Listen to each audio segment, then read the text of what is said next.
2023 Planning Board. In the absence of the secretary, I will call roll. Chair LaFaro is here. Dennis Finnerty, vice chair, will be coming via Zoom. Secretary Gloria Burke is absent. Craig Catalanato is absent. George Mutu. Present. Tom Neely. Present. Kate Fulham. Present. We have a quorum. Would you please rise for the Pledge of Allegiance? I pledge allegiance to the flag of the United States of America and to the republic for which it stands, one nation, under God, indivisible, with liberty and justice for all. Thank you.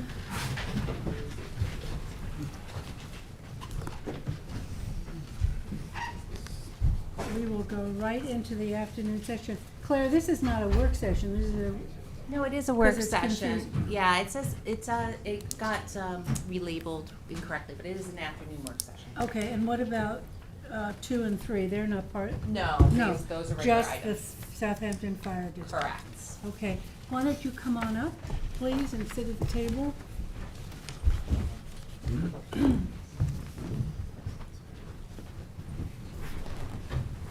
Welcome. Thank you. How are you? Good. The mics are better here, so. Yes. So Claire, do you want to Yes. do a little intro? Just a brief intro, and so this is a proposal for a 4,620 square foot footprint fire station on this piece of property. It's located at 319 Upper Seven Ponds Road. It is currently a house, single-family residence on the property, and that will be demolished. So the applicant is come here to get the planning board's feedback on a site plan on the application. So this is the close-up on the aerial, and they've submitted plans. Do you want plans? I do have full sets for the board, but. Yeah, a couple of if it's- sets we can share. Sure, just 1 second. Oh, well, he has sets, He's got Claire. Okay. Yeah,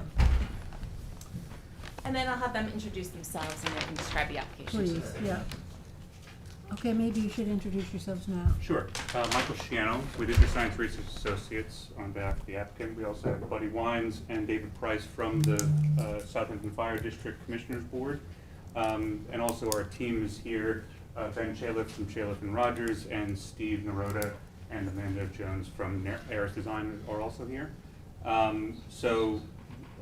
Because a fire house or a fire station is exempt from the pre-submission conference requirements, before we actually made a formal submission of a site plan application, we wanted to just come to the planning board to show you kind of where we're at right now, to try and get some initial feedback and comments, so that when we actually make our official submission, that will be properly noticed and all of that, that we have some feedback from you guys to start.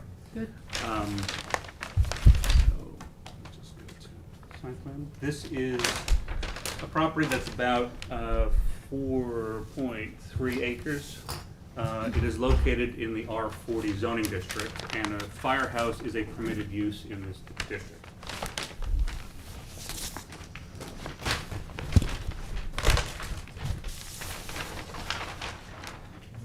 As Claire noted, currently there is a single-family dwelling on the site, and some accessory structures. There are wetlands on the site. All of our proposal all disturbance, everything will be greater than 200 feet away from those wetlands. We will be contacting the Town Environment Division to ensure that we have non-jurisdiction from them. But I just want to make sure that that's very clear that everything that we're doing is well outside the wetlands area. What we're proposing to do is, this is a zoomed in portion of the site. You can see the 200-foot wetlands setback here. So we're going to demolish the existing structures, and there'll be a 2-story firehouse with a footprint of approximately 4,620 square feet located here. Everything is going to comply with the applicable zoning setbacks, and then there is the building will consist of, and if you have specific questions about the architecture of the building, Ben's here to talk about it, but just to give you a brief overview, the garage itself is about 2,800 square feet. There's a kind of an entrance mezzanine from here that leads up to a meeting room on the second floor.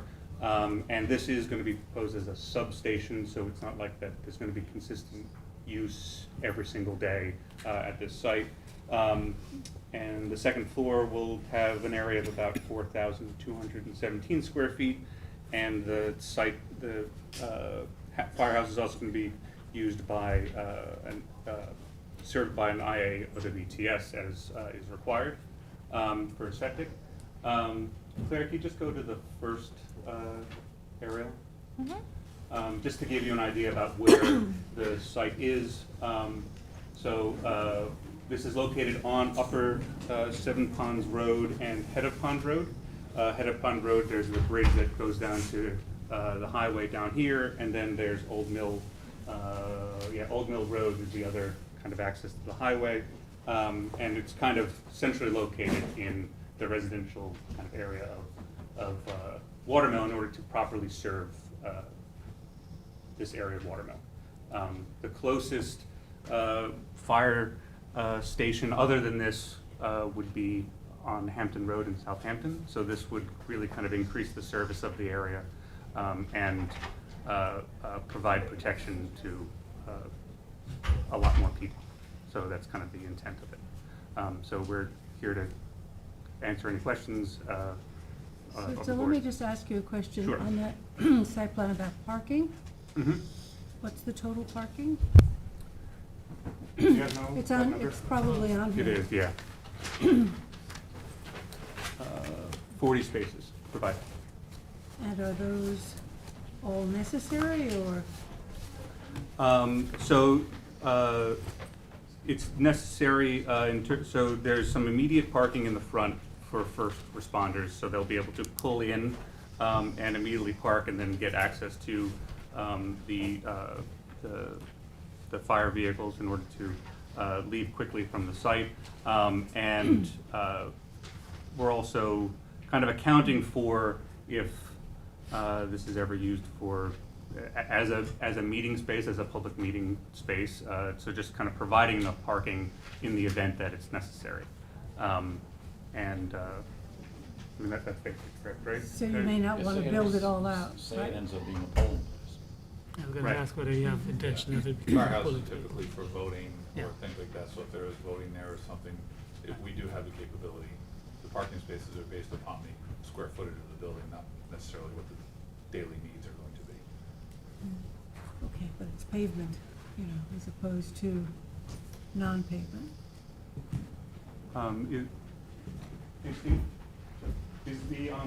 Is it going to be pavement, or are we showing that the parking spaces are Landway. impervious? Service. Yeah. Steven over there is designed, yeah, the parking spaces themselves will also be permeable pavers. So the aisles will be asphalt.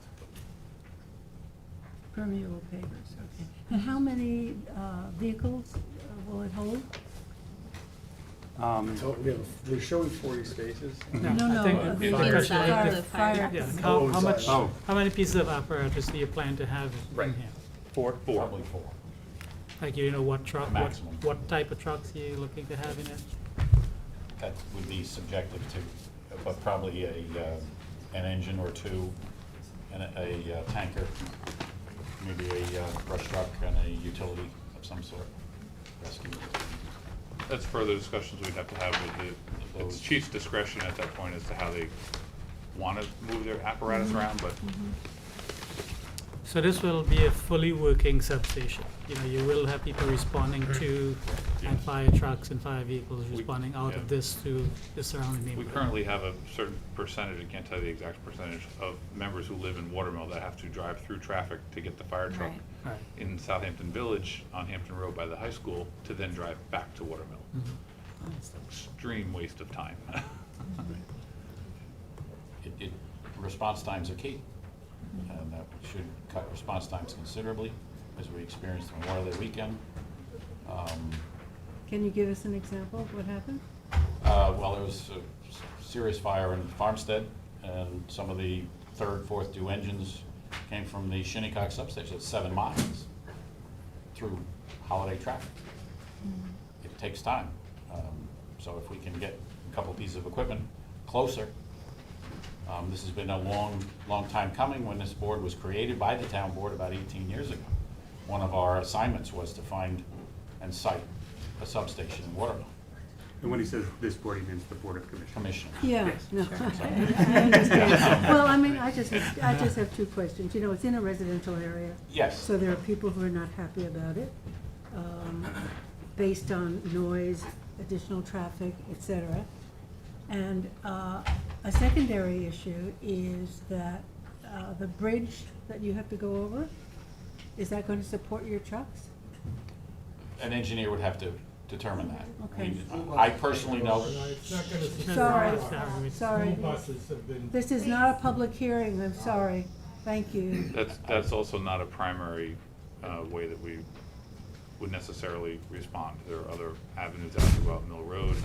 There's Upper Seven Ponds, and it's Head of Ponds headed north. So you would avoid that bridge Yes. completely, and yes, that would be your. that's the plan. That would be your unless- protocol. Right, definitely. But I imagine that if you're responding now in that area, you can't use that bridge, or you probably don't use the bridge. We don't use that bridge currently.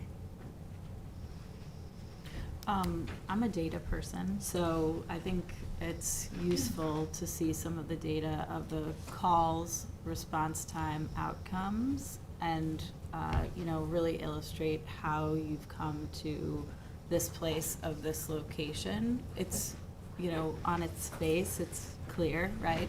Yes, we want to have a place that's closer because we want to respond faster and not double back through traffic. But I think it's also important because you do probably have that data to illustrate that and maybe cite a couple of case studies where if there was a closer substation in the case that you mentioned, how the outcome would have been different. Because you guys are experiencing it very closely, it's sometimes, difficult to take one step back of what the community might be experiencing. So when you come in, I think it would be useful to have that data analysis just to show. Yeah, I agree. So it's a baseline. I think George, we're you had a curious question? to know, like, how many calls do you have a year, on average? Any idea? We run about And 1,000 calls a year. locations.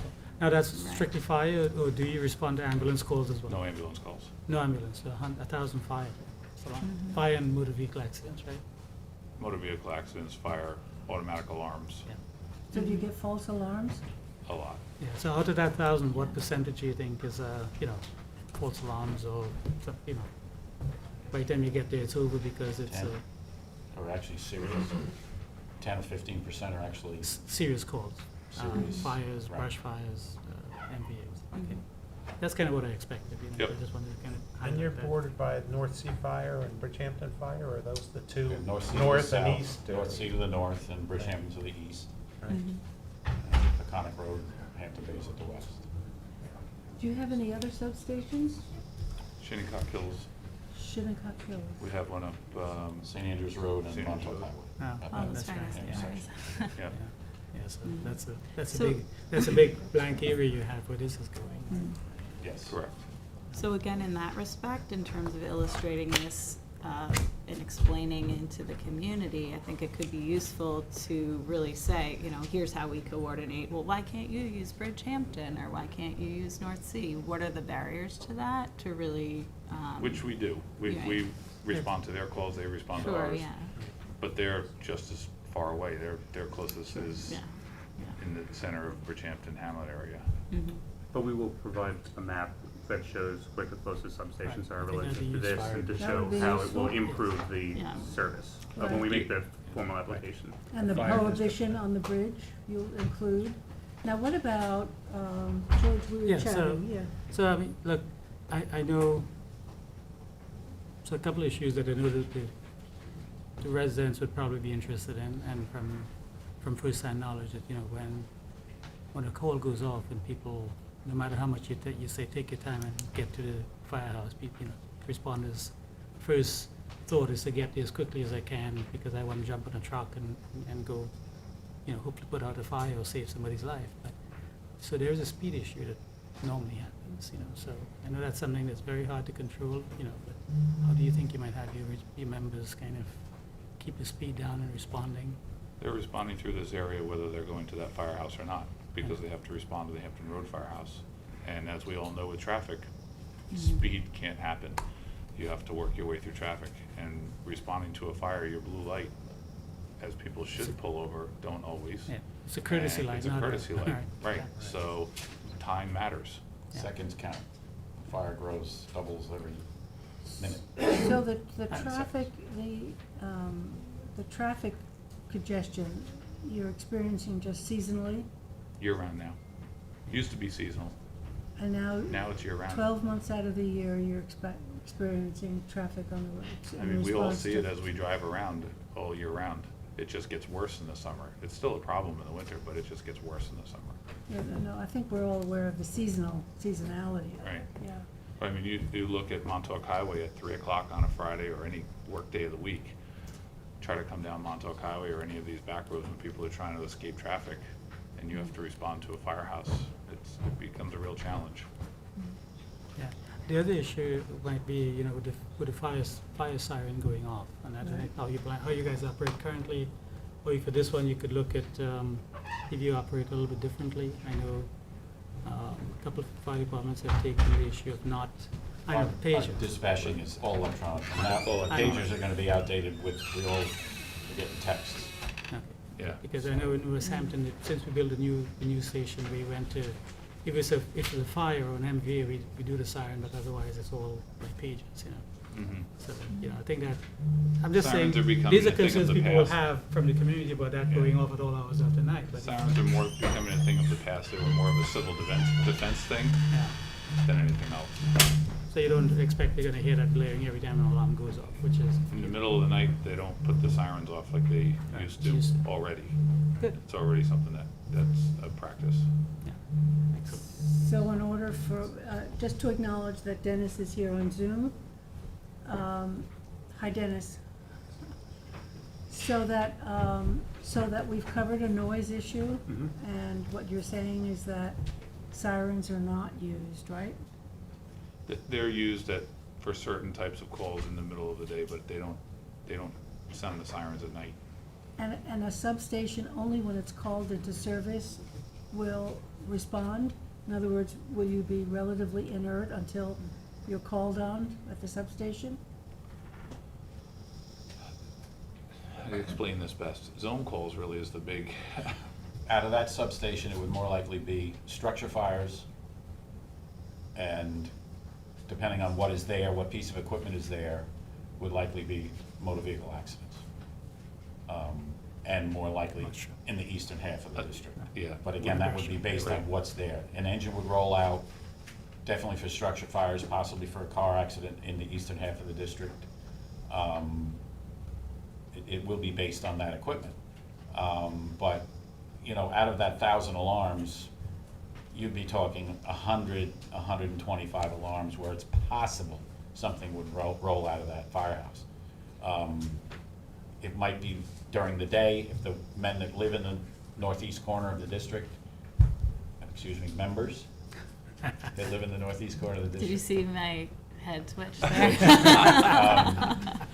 They likely will be at work, so they would more than likely be in town, and they would respond to an engine closer. And maybe there was someone that was close, and depending on if it's an all-hands call, a major structure fire, someone's gonna have to go out there and get a piece of equipment to bring it out. But we're talking a use pattern of maybe one meeting a month in the evening, and let's say 2 alarms a week, 3? They come in threes, it's kind of ironic. It's but- amazing how that works. What about training? You gonna do any training there? Training that wouldn't be No. big enough.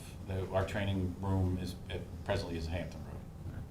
So you- That's our new main headquarters at Hampton Road. Yeah, so the 4,620 square feet, is that per floor, or is that combined? Is it 2,003? I think it's perfect. It is essentially per floor. So So the second floor is like 4,200 square feet. And then the first floor consists of kind of this mezzanine situation where there's the garage, and then there's kind of an entryway here. And the garage is about 2,800 square feet, and the mezzanine is about 800 with bathrooms and stairs and elevator access. One thing that we've learned when you build a building like this, it has to be a 50-year building. You don't build it for 10 years. This is not like a house where you build it and most likely somebody's gonna renovate it in 10 or 15 years because styles change. When you build a public building like this, you have to plan it for 50 years, which is what we did when we did the Hampton Road Firehouse. You build it for the what-ifs. Who would have ever thought 50 years ago Watermill would be developed like it is today? The firehouse at Hampton Road was a substation to cover the eastern portion of the fire district, which was farm fields. It wasn't built for 50 years later where we are currently sitting. You have to plan this so that you're using your space and your tax dollars properly to have abilities to be expandable for the future if necessary. Not that we think that it will be, but who knows what's gonna happen in 50 years from now. Well, that leads, one of my questions was, does this give you the ability, allow you to increase your fleet size now or in the future or something? In the other future, words, it's are you just necessary. shifting equipment or are you adding to your fleet, you think? Initially, they will probably shift equipment. But things are becoming more specified, and which requires more specific equipment, so we'll give a place to house whatever that might be. You know, if we, you know, a little bit of a history lesson, the Hampton Road House was built in 1960. The Shinnecock Hills substation was built in 1970. Prior to that, everything came out of Windmill Lane. Now, if everyone's familiar with that house, everything responded out of that house. So the growth is, we can't stop it. And, you know, this hopefully was built, Buddy says, is gonna be, covers for 50 years. But, you know, we have a pretty good crystal ball and we're looking into it and doing what we can, and we think this will cover it. But there is, the good thing is this space is big enough. I think we did very well to find such a piece where it has no abutting neighbors, it has expandable space, not that we want this, but it protects the public.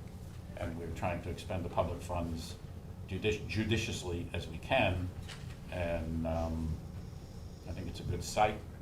It's not on the main road, it's more accessible because of traffic. If we can, or someone can alleviate the traffic issues.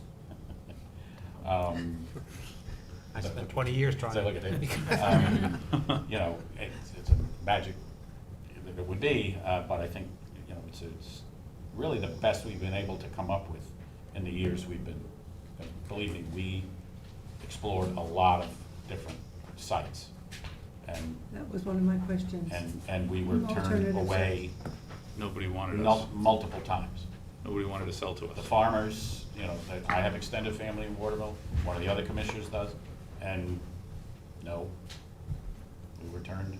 So did the town, what's the are you leasing this from the town, or did the town No, give you this we are property? an entity on ourselves. We are a taxing entity like the school board. And this will be purchased and owned by the taxpayers under the Southampton Fire District. We're not the Southampton Fire Department. No, That's a whole separate entity.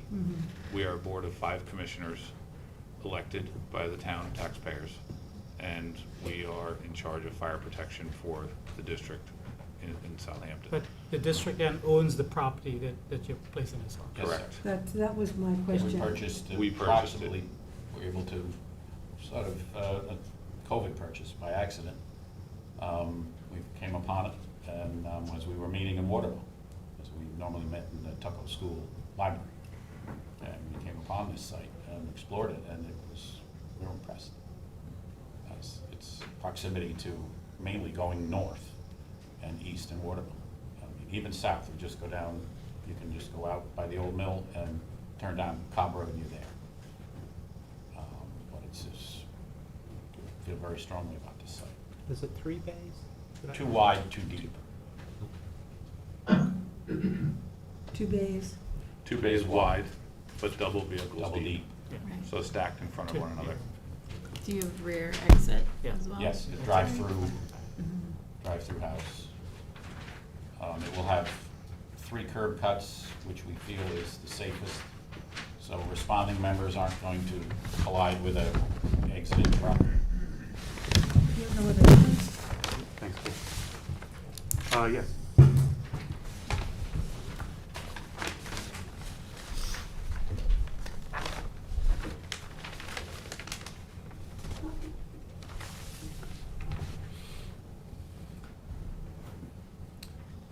So, hey Ben, can you just come up and just kind of lead us through what the, this is Ben Chaliff from Chaliff and Rogers. Good afternoon, everyone. Yes, so one of the other, besides plan requirements, is that, it's something that dictates the architecture of this building somewhat is, and as David was saying, the Windmill Lane Firehouse was much smaller because the trucks used to be smaller. Correct. The trucks are much bigger now. The overhead door has to be at least 16, but he really wants it to be 18 feet. So Plan for the future. again, and planning for the future and the footprint of this building, the commissioners think it's prudent to provide, second floor space for the public use and for their use. So once you've established a 16 or 18-foot overhead door and the clearance is required even above that for exhaust equipment, et cetera, the building gets taller than a house. But that's because it's a special use. It's a Right. firehouse. Was there a ZBA issue about the height, because it's 35 feet?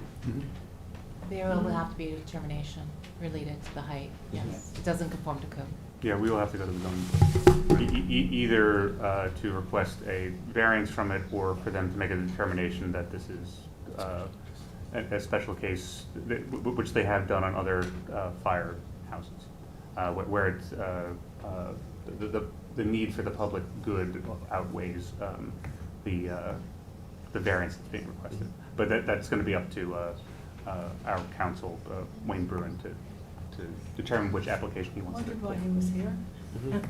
Hi, Wayne. But we've done everything we could do with the existing site to the siting of the building, works with the circulation, but it's also the relatively natural low place on the existing property, so that we're not moving earth all over the place to accommodate it, but also so that it sits into the landscape as much as possible without being completely, depressed. But it also still has room for a partial basement not under the bays side, but under the mezzanine and service side, there's a basement.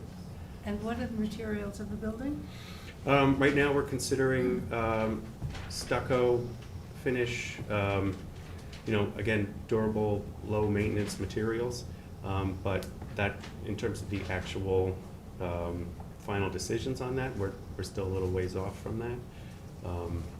Certainly, we want to be, harmonious with the neighborhood as much as possible, but at the same time, there are other specialty factors that come into play. Where, wood siding might look nice, but it just really isn't practical for this sort of thing.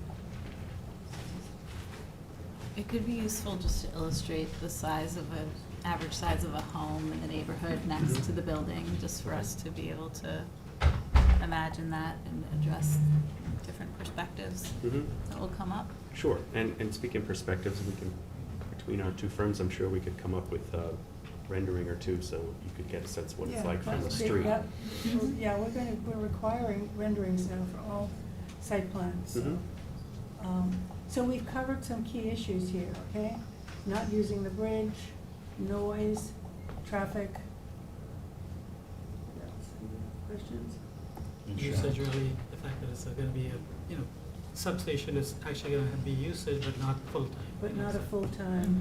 Correct. People will benefit on their insurance. Do you have Because it's- to interact with the response is MTA close. since you're adjacent Fire property insurance. to the MTA? Do you guys know? I'm sorry, what was the Do question? we have to interact with or correspond with the MTA, since we are adjacent to the Long Island Railroad property?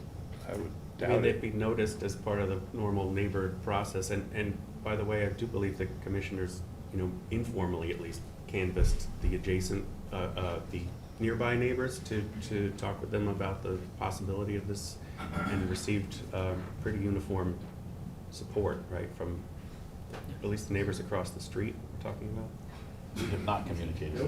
Oh. No, we have not communicated. No, Okay. I mean, because we've gotten some letters of some critiques, and certainly from also the Watermill CAC had some questions. We're aware of that. Okay, have you met with them at all? No, Would but be a good thing. there. We dictating a letter as we speak Mhm. to have their representatives come to our next monthly meeting. That would be great. Mhm. Want them on board. You got the president of the CAC right there, Rachel Verno. So you can set that up. Yeah, Yeah, that we and the will. data, like, show, I mean, you have great data on calls, response time, outcome, and then being able to show that case study of how outcomes could be different to to say how you got to the decision of placing this here and why it's needed, but then also that data of call and dispatch to what location and how that would have changed to show how active the site will be. Usually you don't have that data, but you guys do, and so I think a small data analysis exercise to illustrate some of this It's an could be education really for all of useful. us. Mhm. I mean, 1,000 calls, it's interesting to hear you say that, 1,000 calls, 10 to 15% are only serious, so that's helpful. Mhm. Dennis, any questions from Zoom? Is my audio on, Jesse? It is. Just a quick question. What was the status of the North Sea substation we reviewed about 8 years ago? North Sea Road? That was purchased for a future main house dealing with the village, and that's still on hold. That was significantly larger than And 4 and bays. significantly larger, correct. That was not intended to be a substation. Right. But Oh. that would be, A full-fledged? a full-fledged station should, bringing the village on board, it would, as you're not aware, we purchased fire protection from the village. We have a contract with the village. They own the fire department. And that we purchased with long-range plans of it being a main station, because the Windmill Lane house is being outgrown, as well as it's 100 years old. It has some other issues, so that's still on hold. Did you get that, Dennis? Okay. Thanks for clarification. Any other questions? Okay, thanks very much for coming. And just to make it clear, we still have to, for everyone, we still have to come back for a full site plan application, and there'll be a public hearing, and there'll be all of That's right. that goes on with a normal site plan Right. application, so. And I encourage you to interact with the CAC. Definitely, we meet in Watermill. We meet in the Right. Watermill Community House, so That's it's right, that's sweet house, yeah, easy. great, okay, Thank thanks very you. much. Thank you very much for your time. Thank you. So we're closing the work session and going into the regular session. And the first agenda item is Old Stables at Spionk. Anthony, that's you. I'm gonna go in my order, sorry. My agenda items, if you don't mind. My first one is number 4, Sabana Cottage. And I'm gonna Sabana Cottage. I'm gonna hand you, the A report, resolutions. okay? Yeah. Oh, thank you. Anyone lose a wallet? We found a wallet on the floor. Joel Perlman? Joel Perlman? Joel Perlman? Maybe they're out in the corridor? Yes. So we reviewed this at the last meeting. I'm just gonna hand out the updated report. You just wanted everything cleaned up, finalized before we adopted the resolution. Yes.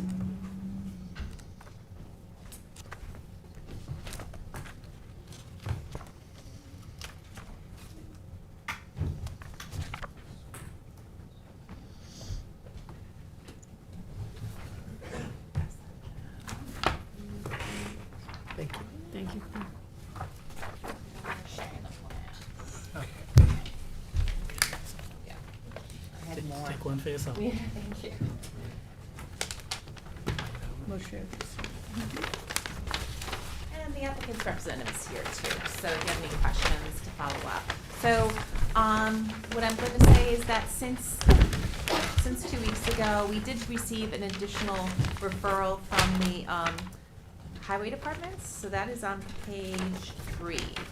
And they said by email, March 21st, part of the stockade fence that is in the town right away along with the trees need to be relocated onto the property. Remove wood curbing out of the right of way, and driveway apron must be raised up so the road water does not enter the driveway. So that's all been made conditions of approval. And so if you wanna just refer to the conditions, which is page 1 of the resolution, I can go through them one more time. Okay, Is that good? yep. Great. All changes and modifications to the site plan, remove the one-way note for the cross-access, compliance with the Department of Public Safety, Fire Department comments, indicate evergreen planting, screening, the parking spaces shall be increased to a minimum height of 4 foot tall. The privet shall be replaced with a 4 foot tall evergreen, example arborvitae. Red cedars, a minimum height of 6 feet, should be installed on 3 sides of the dumpster. Note a charging location. Note the stockade fence, trees, and wood curbing to be removed or relocated out of the town right of way, and note the driveway apron to be designed so road runoff does not enter the driveway. Like, can I interrupt you? Sure. The plan you're showing there, and this, so both plans are active, right? Because this one doesn't show the cross-access, whereas that one does. This is the landscaping plan. This is, I know this is a landscape. That's the landscape plan. This is the site plan that's been Okay. shown up here. And then it shows the little one that One just way, says so the we're right. removing that. Yeah, so we're just removing reference. It's gonna be a general cross-access, not installed now. If it's installed in the future, you have a full site plan Right. review, so. And then changes to the elevations, consider the addition of shutters where visible, especially facing the residential zone. I'm just gonna say shutters on the north side of the building. I wanna be a little bit more specific there. And then just note the colors and materials of the building elevations. And then 3A through F and G, or F are the general conditions that we went over before. And then G is the planning board encourages solar on the proposed roof, which was a comment from last one.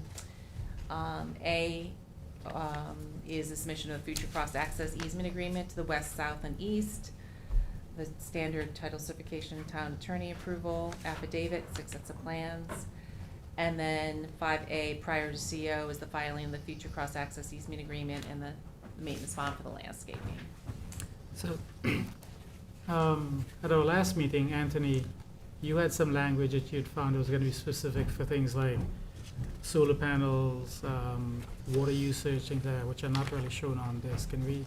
Did you have that handy, that we can make it kind of standard language across site plans now? What does it say? Just consider solar? I could pull it up for you if you want. Yeah, why don't you Yeah, pull it up? just a little bit more comprehensive, this, and Yes. they can make it standard. Uh-huh. Also, did we talk about a sidewalk extension, or did we not? Not in this Not on case, this one. because, it's a pretty residential country road. Okay. Right in front of the store. Yeah, shrubbery. Yeah, this is like by Fisher, right? Fisher Oh, this is Signs? shrub, yeah, Yeah, Yeah, the other one okay. was The the other one. watermill one. yes, Mhm. watermill.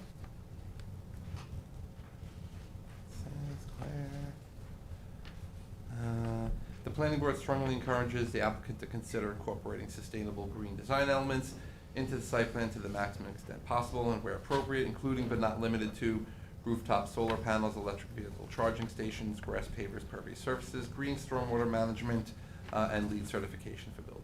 Perfect, So we'll take that, that but whole instead paragraph. of, I'll just eliminate the electric vehicle charging station, so we're proposing one, right? So that's one's gonna be required anyways, but everything else is encouraging, right? Or should we leave that, is it just? Leave it general? in, just leave it in. Were we gonna add something here about sprinklers? Yeah, being- and I'll give her some language I came up with, yeah. Sprinklers? Yeah. Trying to. To eliminate them being used when it's not necessary, when it rains and stuff like that, so. Okay, okay.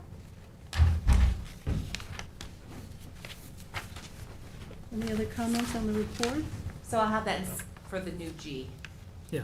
Okay, great. Did you have any comments? Okay, great. So for your consideration. Okay, we're gonna vote on this, adopt this plan? Yes. Okay, motion Motion. to adopt, motion by George, second by Tom, all in favor? Aye. Opposed, abstentions, okay, 5 in favor, 2 absent. Okay. No, my next one is Peconic Beverage. This is a pretty straightforward application. I have a report for you for consideration, and then the applicant's representative is here too.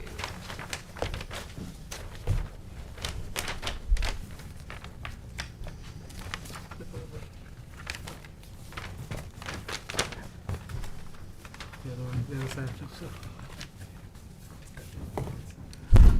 Thank you.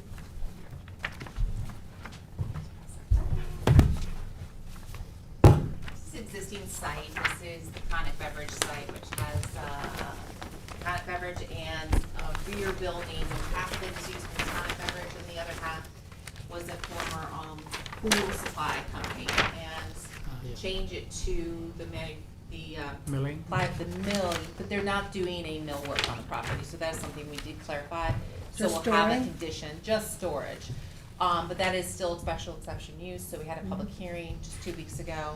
But it's pretty straightforward, so I'm recommending we just approve it, with any conditions, and we can discuss with it. So it's sales also, Claire? Wholesale. A wholesale, Wholesale. but the applicant's representative hasn't been set.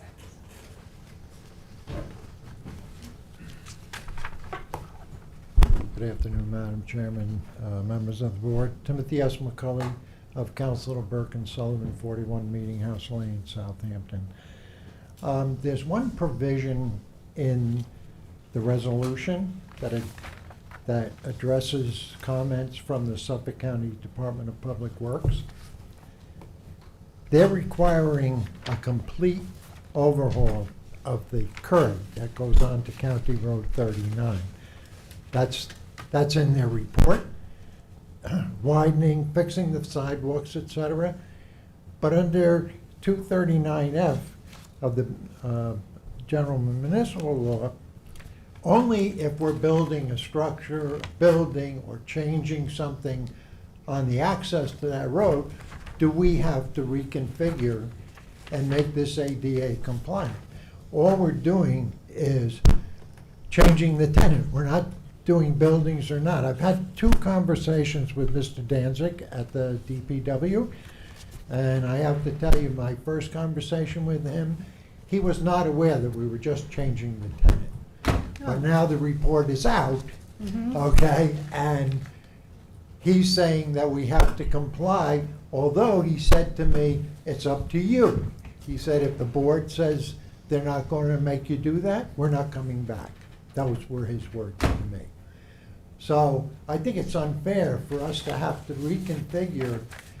I told him I thought it was going to be around $30,000, plus we're going to have to momentarily, or for some period of time, close down a lane of traffic on 39 to get that done.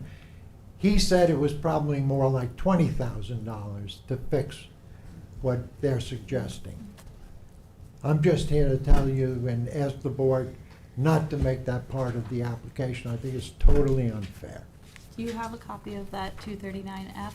Of the what? 239F that you had Yes, referenced I with can, you? I can give it to you. Thank you. Claire, I would Yeah. recommend we get a letter from the DPW to this effect, so that we have it on the record. So, Thank you. you know, we just do standard referrals, right? It's a computer, you put the stuff in and it sends out. So they didn't look at the site plan at all?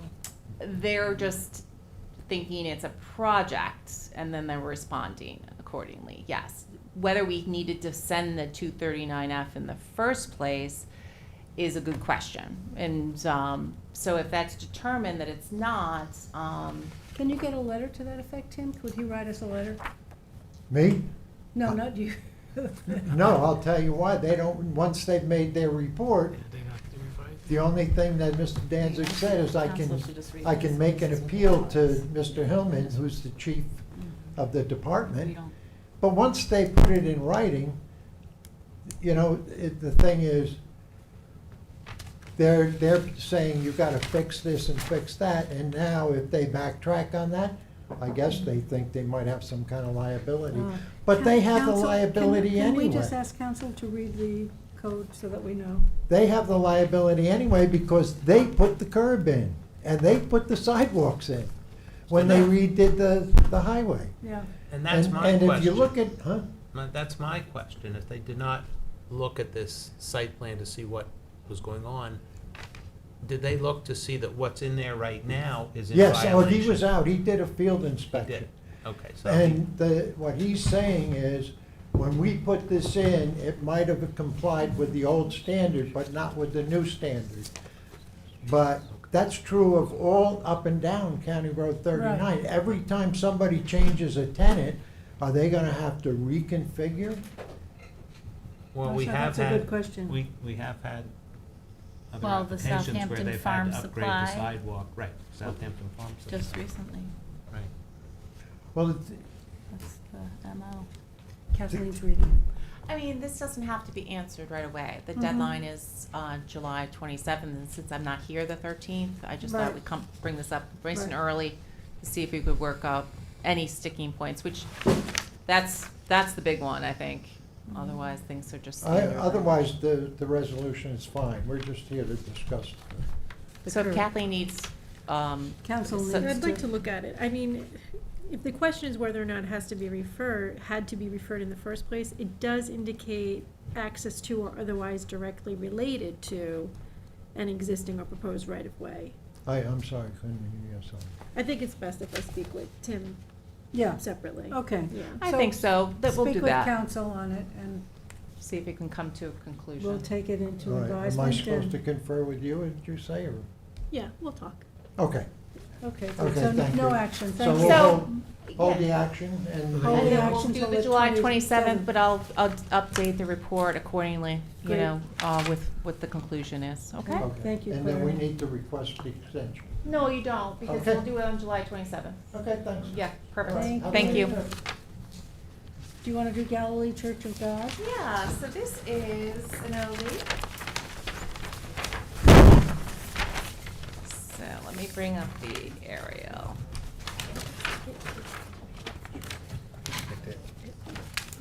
So they, back in 1994, the planning board approved a site plan for What a year? church. 1994? Yeah. Okay. So, but they have been working on the project. You reapproved it back about 10 years ago, and they consequently did move the church, rebuilt it. Everything related to the building is in conformance.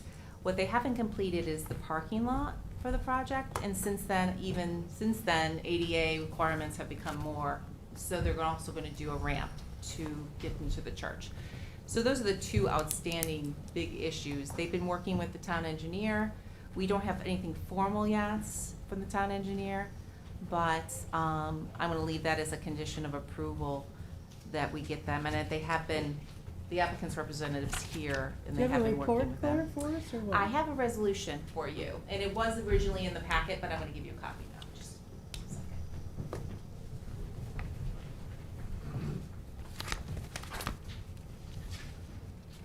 So they're here for reapproval, but we can't do that without the revised plan? Oh, we have a The parking? revised plan. We have, Yes, okay. and they say that they've been working with the town engineer, that is in accordance with that, Mhm. and that would just be subject to. Obviously, if there's some conditions, Tom would have to, they could do some modifications, so this is a copy of the survey, just so you have it. And that shows all the drainage you'd have to do for the parking lot in the back. I think the next page. Yeah, this is the best. This will show the layout Yeah. for the parking, very similar to what was approved already. It's just now, you know, standards have changed, as you see the handicap ramp disappear up on the north side with the appropriate handicap Mhm, parking mhm. spaces and such. So the applicant's representatives here, if you have any questions. So it was approved in 94. Yes, and then reapproved in 2013 by the planning board. And then that's when the building was completed, and the parking lot, as you see from the aerial, is still not completed. They've informally used some of the portion in the back, but not formally improved it. This would bring it all into conformance for the building and the size of the building. So so my conditions related to this. So yes, I didn't get the referral back from the town engineer or the fire marshal, so I'm gonna have those as conditions of approval. Do we know the size of this lot, the whole, I don't see that. Okay. Let me see.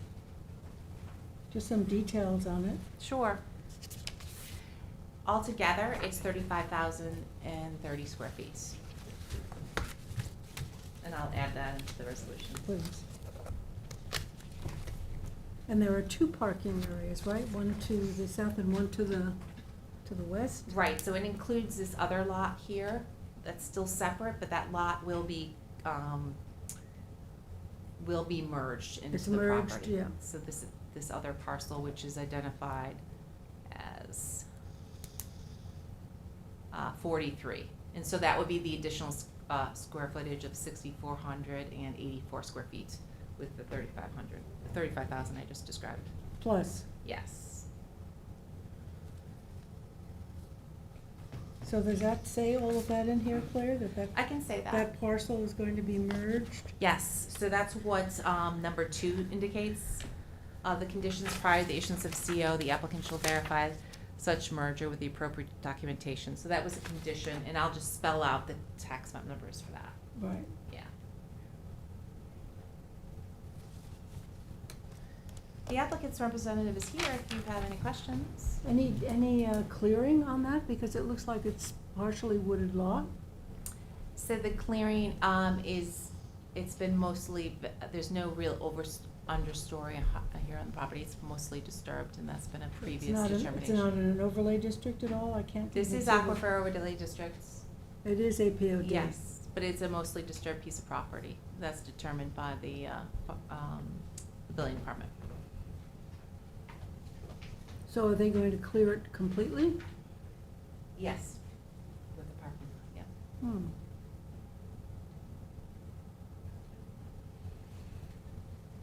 How does that reconcile with APOD, right? Yeah, I know. How does that Yes. reconcile with APOD? You can come sit here if you like. Yeah. Good afternoon.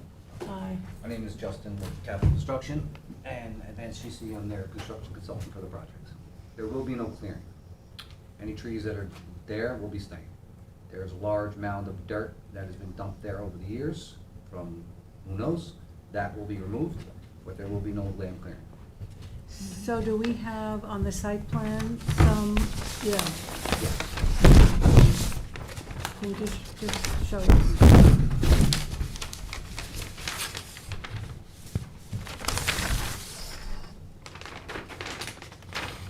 See the changes in elevations? This is all one big burn of dirt that's been dumped there over the years. Just dirt, garbage mix.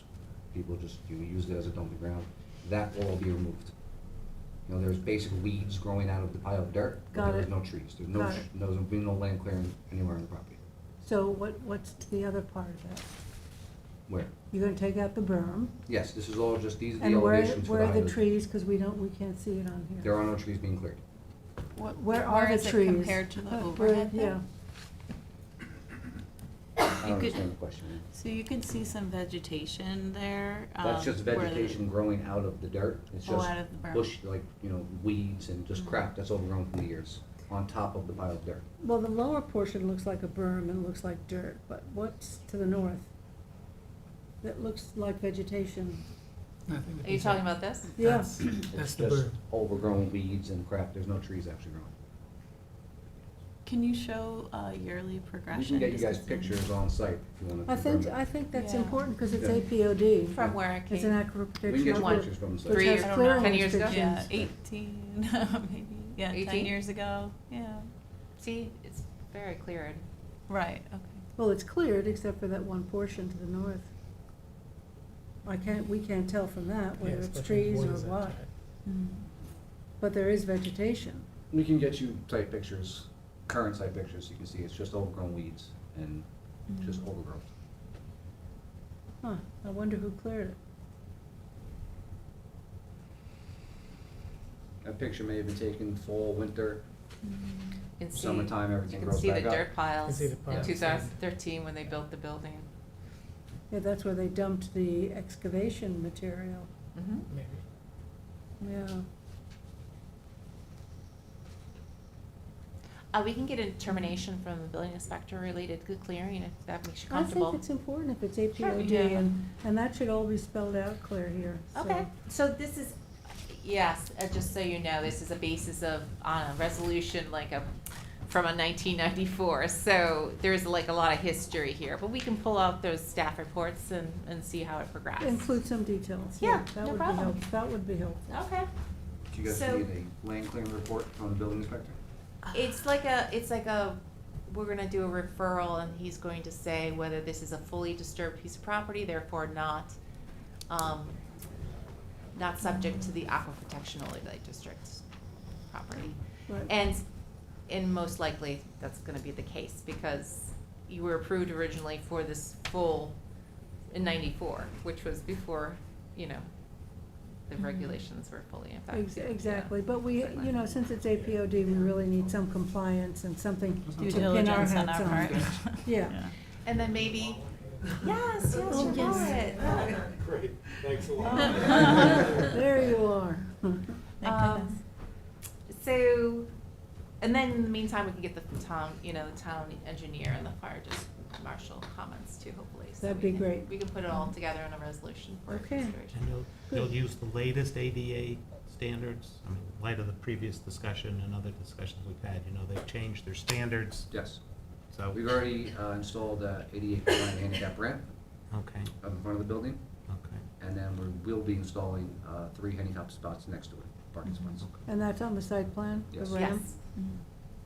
Okay. So, I mean, in any other circumstance, just to circle back of our train of thought, we receive a lot of revegetation plans for overclearing in Aquifer Protection Overlay District, so we just want to track the history of it, because if it's pre-existing, that's one thing, but if it's not, then, we would have a revegetation plan and a landscape plan that we'd be looking at for this, along with the It's site plan. pre-existing. Right, yeah, but we just have to have Yeah. that on the record. Yeah, some pictures Of too course, might be helpful yeah. for the And, board. and to the south, is that a junkyard, or what is that?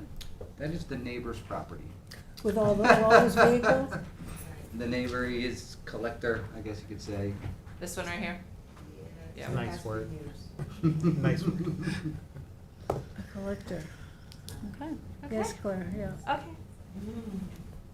No, I was thinking buffers, so, So it'll have to come back. yes, it comes back, no action, okay? Thank you. Thanks so much. I'm gonna bring this back up on the 27th, just so you know. for 27th of this month. Of July, July. sorry, yes. We don't meet, I won't be here on the 13th, and So between now and then, you guys just need a report of the vegetation. But Claire's Yeah, gonna make a Claire- referral. I'm gonna do the referral. Okay. Yeah, but we'll talk tomorrow. We'll do that. Thank you. These are your plans, correct? They're my plans, thanks, yeah. Okay, number 7, Claire, the Lewis Road, Okay, thank you so much. Thank you. you don't list the action here. Oh, consider approval of an entrance road? Yes, and not the second item, that's been taken off the agenda, the second little notation. So this is to approve the entrance road improvements, which is at Central Turning Lane. We got referrals back from the town engineer, from your consultant first, which is K. McLean, and he had comments. Can we have it up on the, Yeah, and then I'm gonna give you the resolution, just one second. The town engineer and then the highway department all came back and approved it with some changes, but they've all been approved. so it's an access road? It's an access road. It's, access lane. it's a Well, center it's turn lane at the entrance of the, While it's being, while construction is going on, or? no, the permanent center turn lane for the project.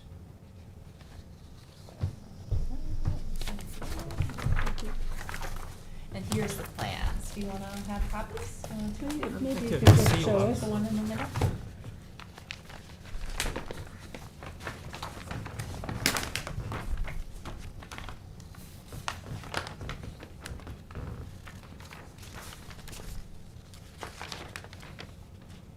Okay.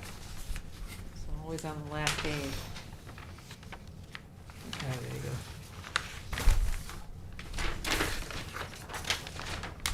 So you can see the center turn lane here. And so it's been installed on Lewis Road. So we installed on Lewis Road. Yep. engineer has signed off on it with the Yes. specs? Yes. Highway departments, and they had some comments, but it's all been incorporated in this latest plan. Okay, so you wanna go over this? Sure. Do you want me to read the Mhm. referral comments? Yep. Okay. So, planning board conditionally approved the site plan application for Lewis Road on December 8th, 2022. It's for site plan for a golf course, et cetera. Condition 5G stated approval of the center turn lane onto Lewis Road plans by the planning board. Planning board's consultants, McLean Associates, indicated approval of center turn lane via memo dated March 9, 2023 as follows. And they say, we reviewed the plans. Plan addresses 2 of our December 2022 comments. We have the following remaining comments. The length of the left turn lane was determined from future anticipated traffic volumes generated by the proposed development. Being that future traffic volumes at the driveway intersection are estimated, we recommend that the applicant conducts a brief traffic assessment after the facility's full occupancy. That assessment should include for weekday time periods of both peak traffic on Lewis Road and the peak hours of site development, observation of traffic flow at the sites, driveway access for traffic capacity and safety concerns.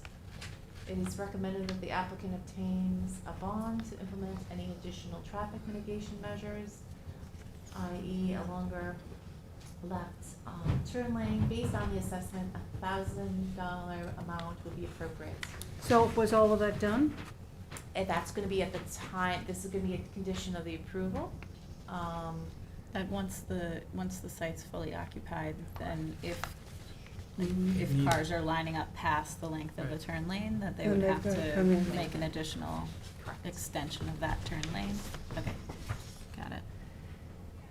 And what about the bond? That doesn't happen until, That would be at the time of, prior to issuance of a building permit.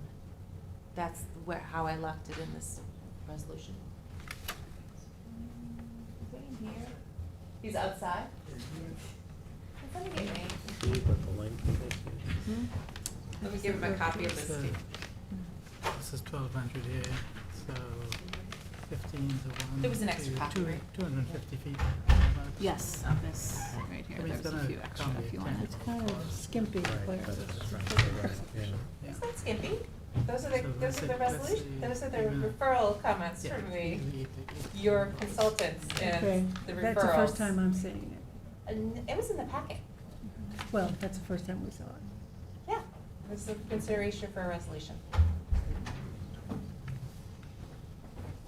They're widening entirely on the north side. This is the existing line of asphalt here. so- Claire, I can't remember what the report included from LK McLean. They didn't consider a deceleration lane for the right-hand side, right? It was Yes. just, they are, okay. There is, it's also shown on the plan, yes. Oh, sorry, okay. No, it's okay. I So call, is that we call it included? the center turn lane, but it is the It's entire. The entire we have it traffic here. Yes. We have it study here. You can see- implementation. you can see the- Okay. Isn't there? No, you don't No. show No. anything on the right. No, coming north. Yeah, I west, guess it wasn't. There isn't.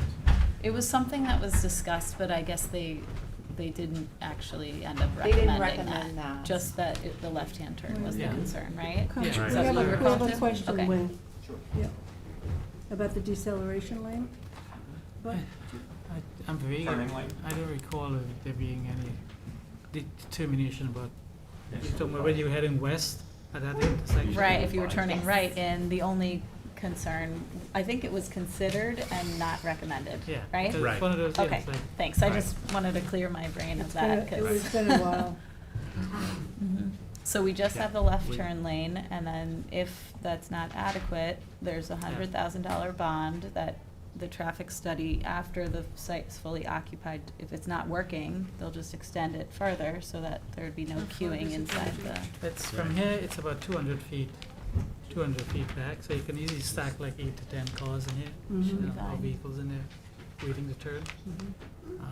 And, you know, they've widened everything on the north side of the roadway, so the south shoulder remain pretty much the same. Okay. So they widened as existing, so if they needed to widen this They could extended, go so into there. they'll have to keep going towards the Yeah. north to kind of keep that alignment. So they're extending the shoulder north 4 feet, Yeah. at least minimum of 4 feet, so they can create the center turn lane. Yeah, actually Right. it's even more than that, it's almost like a full lane width, right? Yeah. It's Yeah. asphalt and Yeah, Tom's memo, I think, said a minimum of 4, but whatever it takes to do it, widen, right, yeah. to- So to it ended up create being that almost, center lane. almost 10 feet. right. Yeah. And the town engineer had, what did he say? Surface, subsurface. Yeah. Looks like the original plan didn't show enough of a sub-base, Mm-hmm. so they're adding to that, which Well, makes sense. interestingly, the town highway department asked for 6 inches, so. And he's asking for what, 8. 8? Is that for load bearing for fire truck or something? Yeah, it's a highway manual, right? Okay. So- Shoulders often don't have As the amount much. of sub-base that a travel lane does, which Hmm. I don't want to go too far, but he's basically asking it, I think, to be brought up to the standard for a real lane, because you're Yeah. creating, 'Cause the you're town creating road- another lane, right? So do we have the specifics on the length of this and the width of this? Would be very good to have it in the resolution. I mean, it represents the plan, hopefully. Claire? Could- Yeah, but it'd be nice to have it in language. Is that too much to ask for? The language. The length of it, Oh. the width of it? So, the whereas, before the resolve, the planning board finds that the center Yeah, that turn would be- lane of a certain width. Yeah, that would You be can a good include place that. for You it. could give that to me, right? Okay.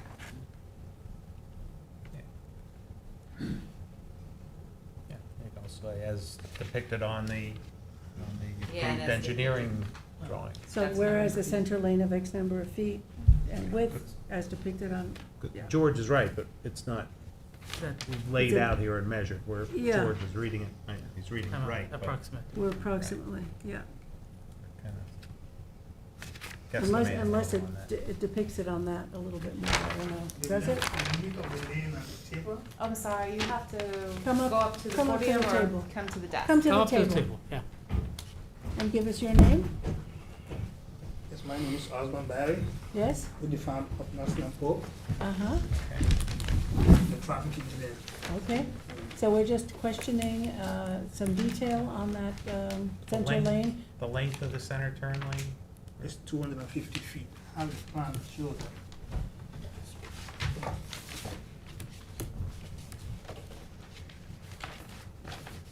Because it's not marked on here, and if this is going to be for our records, we need that. Yeah, we'll have to provide you with that one and have the aerial photograph that shows all. It's a 250 feet taper. By 10 feet wide, right? Yeah, we'll do that. and the width of the center turn lane, It is says that 10 on? It 10 does, feet. it's on there, Yeah, okay. That's it's 10 feet here, it's just the length of the lane that's not there. Okay, so Claire needs that we'll information give for them the, for the document. And what's the width approximately? 10 feet. 10 feet. 10, 250 by 10. And then the northbound median, that's just striping, Yes. Just stripe, there's no median there. right? In the bond amount, Claire, I think it'd you, be, you have the recommendation in the whereas, but you want to put that in the actual resolve, that's the condition of bond amount, a bond in the amount of $100,000? I would not, I don't like sending bonds of approximately No, not approximately. I took- like, based on an estimate that we would verify, and then maybe it becomes $98,000. But, you know, he's just saying that he thinks the $100,000 would capture it. I would like the amount to be based on an estimate that the town engineer would then say, yes, to install a longer lane of about 25 feet would be $50,000 or whatever that is. So I'm just saying we should base it on the estimate. Okay, but let's Yeah. do a whereas for it. I can do whereas, I have a condition, but yes, I can do whereas, yes.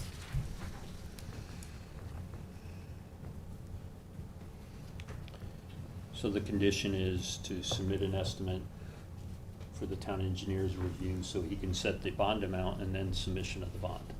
Yeah. Okay. We can do that.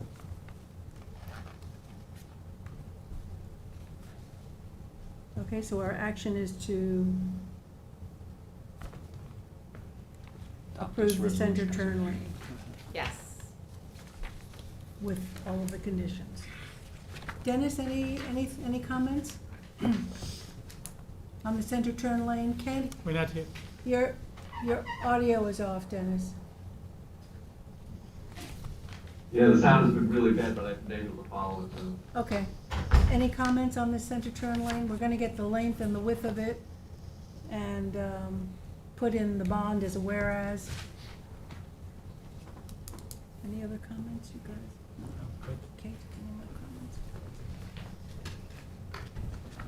Okay. Okay, so I'll have a motion to approve this by Tom, second by George, all in favor. Aye. Opposed, abstentions, 5 in favor and 2 absent. Thank you.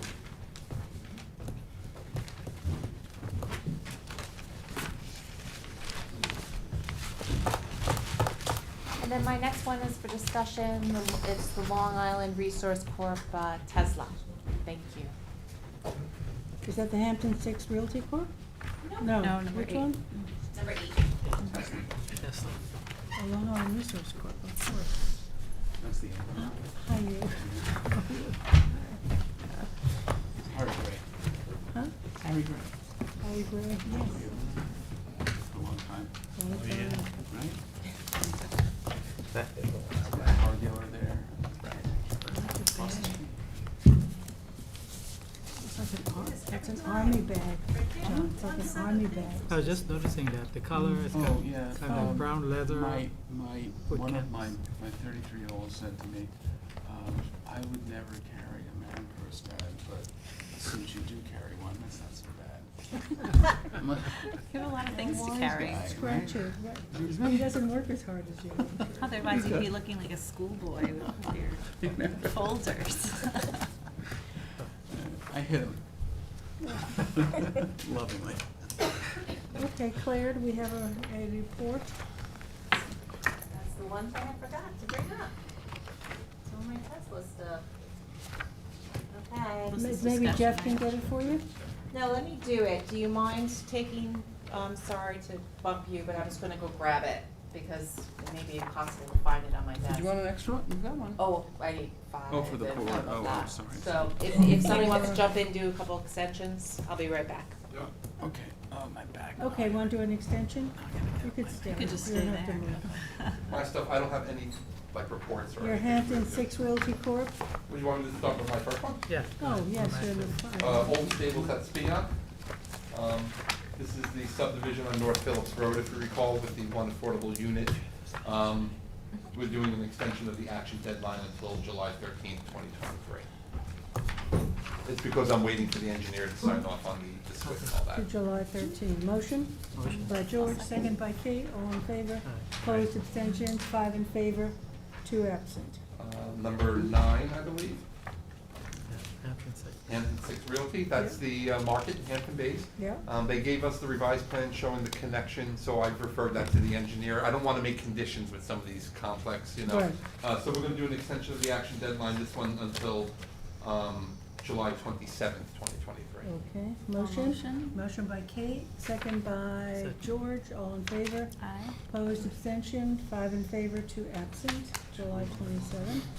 And number 10, 201, 16, I'm sorry, yeah, 16, that's right. 16 Indian Avenue LLC, This is, completeness. Wait, what about number 10? yep, 10, so this is. Oh, 16, sorry.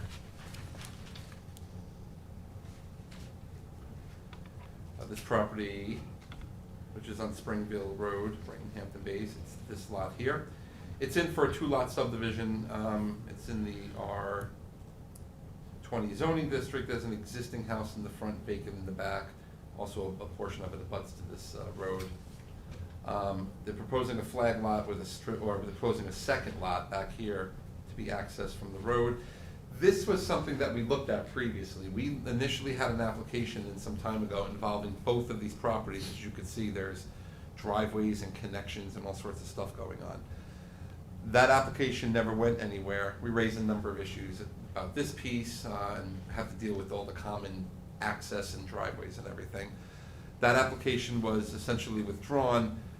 Now the applicant has come in with just a subdivision for this piece. And obviously, I think some of the issues are gonna be the same about the joint access and all the rest of it. That being said, it's a pre-application, so we're just going to deem it complete, schedule the hearing for July 27th, and then I'll raise these issues in the pre-app report. Okay, so motion to deem this complete and the public hearing for July 27th by Tom, second by George, all in favor. Aye. Opposed, abstention, 5 in favor, 2 absent.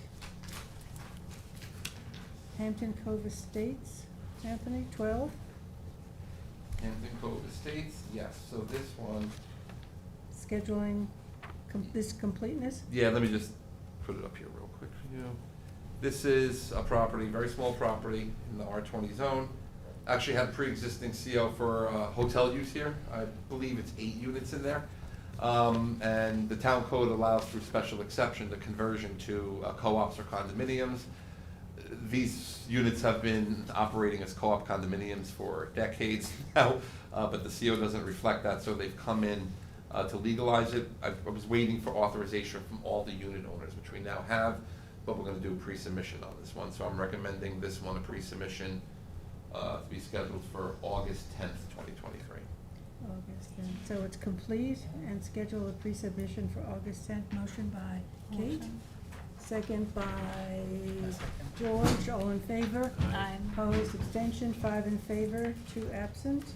Number 17, which is Lewis Road, this is just a standard extension. You only get 6 months to get final maps. This is a big project, so I'm just recommending the first 90-day extension for submission of the final maps, and that would bring us to September 4th, 2023. So that'd be 190. September 4th, Yep. okay. Motion? Motion by George, second by Kate, all in favor. Aye. Opposed, abstentions, 5 in favor, 2 absent. And then I just had the one walk-on. I don't have any signatures or anything this time. Real quick, Jackie, so we'll just make this number 20, whatever it is. We'll make it 21. Okay, It's a walk-on? it's a Okay. walk-on. I'm not gonna show it What's here. your high dunes off the agenda? That's off the agenda. I got no signatures. This is a piece that's on Hill Station Road. It's in Shinnecock Hills. It's this odd piece where Old Canoe Place connects in Montauk Highway just to the south. It's this piece here. This actually had a previous subdivision approval already in place, a final approval. I want to show the board here, the map. Oh, those nice trees. Well, and believe it or not, that area was old. Most of them are dead from the pine. In fact, I mean, it's The Pine Pine Infestation is beetle. this far east? it- West, it's rather? all dead in there. Yeah, It's really. amazing. But it's a 3-lot subdivision. It's gonna have one common driveway. It's the same plan that was. That's familiar, Yeah. because they're odd-shaped lots. Yeah, it's odd. Nothing is, yeah. But it's been a long time, so they had to start over from the beginning. Can So they reconfigure it any better than that? perhaps, but it's a You can pre-application, work so with we'll take a look. But this one, I'm gonna recommend that we deem complete and schedule this one for July 27th, actually. And the title of it, is, Anthony? 32 Hill Station Road. 32 Hill Station Road. Is this archaeological sensitive area? It is, and they, obviously, the first time around, had to go through the whole report. What's interesting, it's not in the cultural resources area, under the test. So in other words, if someone went to go in for a building permit today, to go build on here, they wouldn't be subject to those restrictions that were put in place. So it's interesting that it is archaeological, but not in the cultural resources area. But of course, this will be Has addressed. CPF looked at this at all, just, you know, in I'm sure, coordinating with the I'm Shinnecock sure, yeah. Nation and everything? It'll come out in my report, which I always say in there. If CPF Yes. is interested, we'll Okay, talk to them. great. I'm on it. So when did you schedule it for? I'll do this one for July 27th because I misplaced this one. Okay, but yeah, okay, so motion by Kate, A motion? second by George, all in favor. Aye. Opposed, abstentions, 5 in favor, 2 absent. Does it- Anthony, will you reach out to CPF just to explore it? Okay. Just so the board knows, Jessica was nice to give it to me. On Lewis Road, I do get, they've been giving me updates on what's taking place, what's happening. Are you doing a spreadsheet? So, well, I haven't yet, but Would be helpful to so us. I will do that. We went and visited as well, took a tour with Jessica. and, I'm going next week, actually. That was The great too. construction of the Thank you. ponds was something that we were talking about watching, so if you could check that on the timetable. Thanks. Claire, you're back now. back. Too many projects. All look the same, too. They all sound the same. You're doing so well, everything was Everything is organized, hands and then you missed this one. I understood. And we let these guys vote while they were up Did you? there. And what did they do? They approved everything. Yeah, exactly. We have Tesla, let's put this up there. So I have the site plans, there's a bunch of them there, so. Well, we had some fire commissioners, right?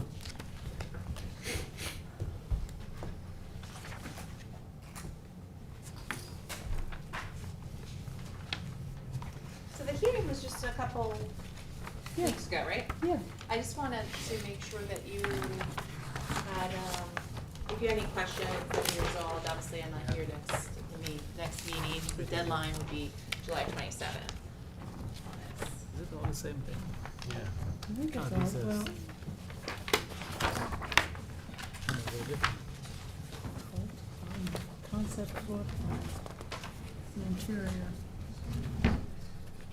So this is to change the existing building, which is 19,242 square feet, and have it to be a motor vehicle dealership, which is a special exception in this zone.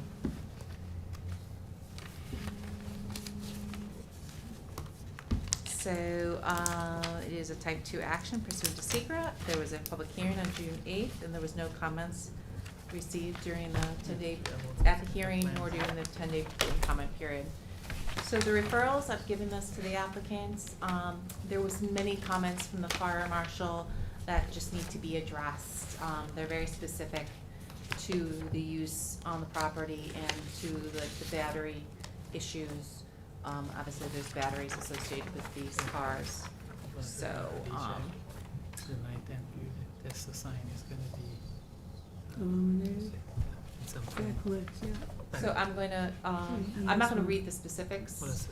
Yeah. This one, yeah.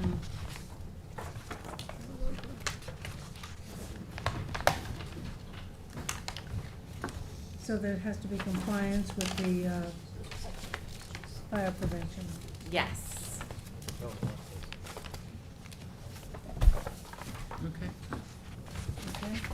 Claire, I think there might be a typo on page 2, where down by the key boxes, just changing Hampton Bays to Southampton. Oh, yeah, Yeah. I just cut and pasted their things. so Yeah, that's a, thank you. I didn't even notice. Good. So the major issue with fire was this, on page 3, Yeah. the dunk tank and the storage of the batteries. Mhm. So I feel comfortable having them amend their plans, provide the fire marshal the requisite information, and having them come back and say that they recommend it with any applicable conditions, right? Yeah. Yes. Okay. So the Town Architectural Review Board, June 6th, indicated their approval for the projects. Town engineer, so this, when this application was deemed complete, the town engineer had a checklist that the applicant said that they were to address prior to the hearing. They submitted additional plans that have been referred to them, and we haven't received the town engineer's comments yet. So hopefully before the actual Lisa, deadline. you just replied, yeah, We hit every every box. The planning commission said that it was a matter of local determination. The health department said they had not received an application yet. There was no response to the CAC or no comments received from the DOT or the fire district to dates. So generally speaking, the application is in conformance with the special exception criteria. I'll just go through them. If you want me to add any additional information over the next couple of weeks, just let me know. But the use is in harmony. Obviously, there's car dealerships all over the strip, so in the HB. So the plot area is sufficient, which is B. C is that the use will not prevent the orderly and reasonable use of the use of properties. D is the compliance with the town master plan. E is the use is not unsuitably near a church, school, or theater or recreational area. F is the proposed use is compliance with the standard. G is the access. There's no proposed change in the access. There is existing cross-access, which allows for this property to come to the intersection of flying points, and Good, that's important. and that is important. So the standard is met. H is there's no change in the existing curb cut. I has to do with the parking. So the parking requirement is 58 parking spaces. Obviously, there's a fully developed parking lot in the property of 107 spaces. Of this total number, 25% will need to be customer parking, so I just recommend that they note that on the plan.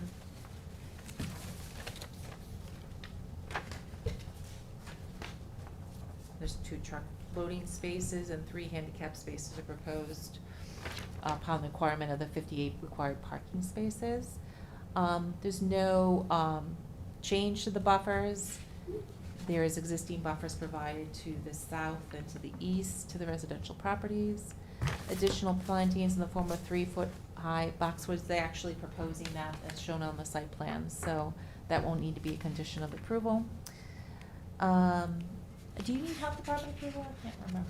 Did they need that? I'm not sure. I don't know that the wastewater flow has changed at all. But if we need it, we'll get it. Okay. I just think, I don't. We'll confirm that with the Yeah. engineers. Okay, just double check I that. would imagine there's if anything, it might be a reduction in flow. Joe Lombardi? But this guy's gonna know a lot better. We don't need health department approval for the flow out of the building, but we do need a change of use. You have to file a change of use with the Okay. health department. So at most, they would want maybe some additional structures, lead structures, if Yeah. that. No, actually, the flow from the auto dealership is less than what was before. Yeah, okay. We need it for the car wash, though. We need for the car wash, that's. Well, yeah, the car Oh, wash that's is right, zero car discharge wash. car wash. Yeah. Okay. Yeah. But that would be a condition Mm. of the approval. No, we should be after. Hmm? Shouldn't be a condition of approval. Oh, it shouldn't be a condition of approval, yeah, I understand, Yeah. I'm sorry. You're We right. don't usually do it. That's right, It's yeah. just a heads up to you. I thought I was in West Um, Hampton Beach for a second, I'm sorry.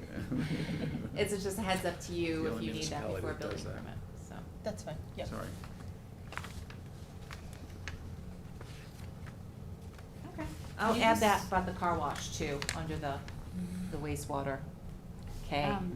Can you describe how the batteries are, it says location of damaged batteries being stored outside? But he wants, the fire marshal wants more info on it, so we'll get that to him. I would rather just Comply visually with show what it to he you. says, yeah. So we'll Yeah, I just respond to wonder, it. are they in a container of That's some what we're gonna sort? find out. That's what we're gonna Oh, find I out. That's what see. we're gonna provide. Okay, Not- yeah, so I'm wondering about it, but he's commenting on it from a public safety perspective of, how, whether there's a fire risk, but are there chemicals inside of that also that would need to be contained in case of That'll all no be. environmental That'll all be issue? answered. It's not a In dodge, that I as just don't well. wanna give you So I don't wanna if give you an can- incorrect answer. If you can answer it, Yeah, we're gonna do that. when you do from the fire safety perspective and from the environmental, potential. As far as containment. Yes. Yes, Just in general. exactly. Yeah. Thank you, appreciate that.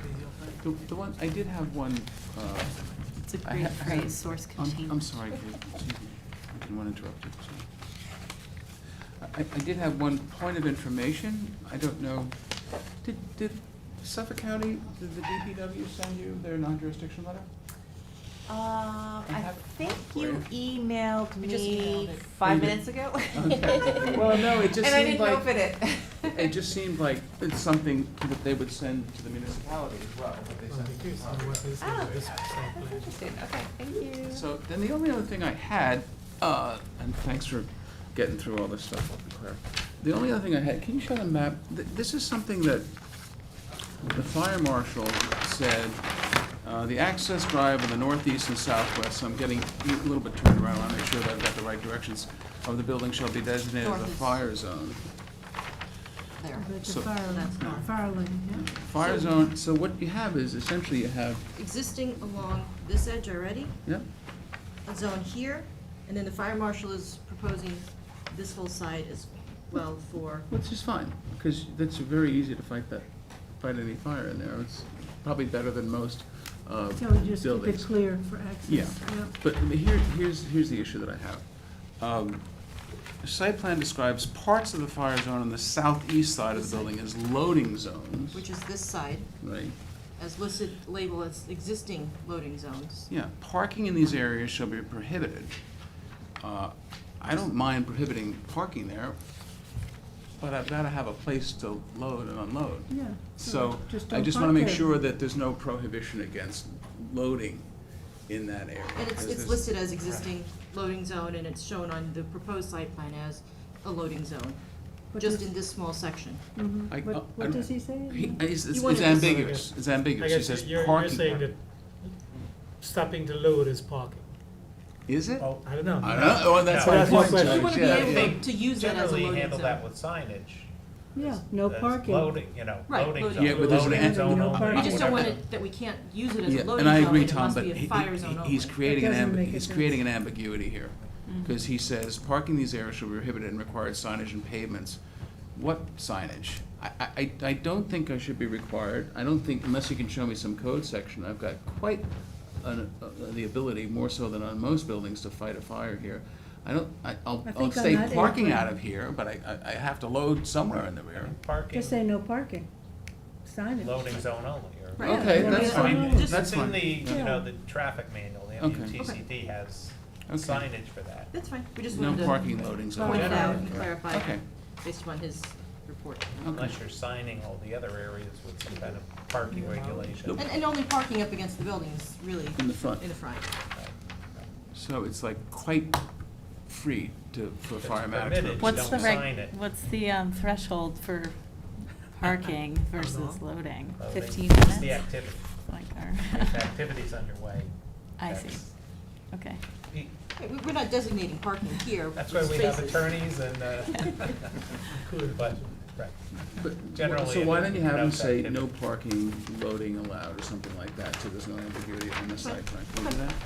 Can we do that? Yep. Can we- Okay, Claire, MUTCD where are gives you? It'll be on all pages. Okay, we can do that, right? So, No a lot of loading this, zone, but no parking. Okay. okay. So we'll make her to the MUTCD It's on the- manual that's the one and they have I think you'll find Oh, something like that. Oh, thanks. loading zone only, or. Oh, Yep. perfect. That was my only comment. The signage, we also need to look at the sign. Yeah, please look at the signs, yep.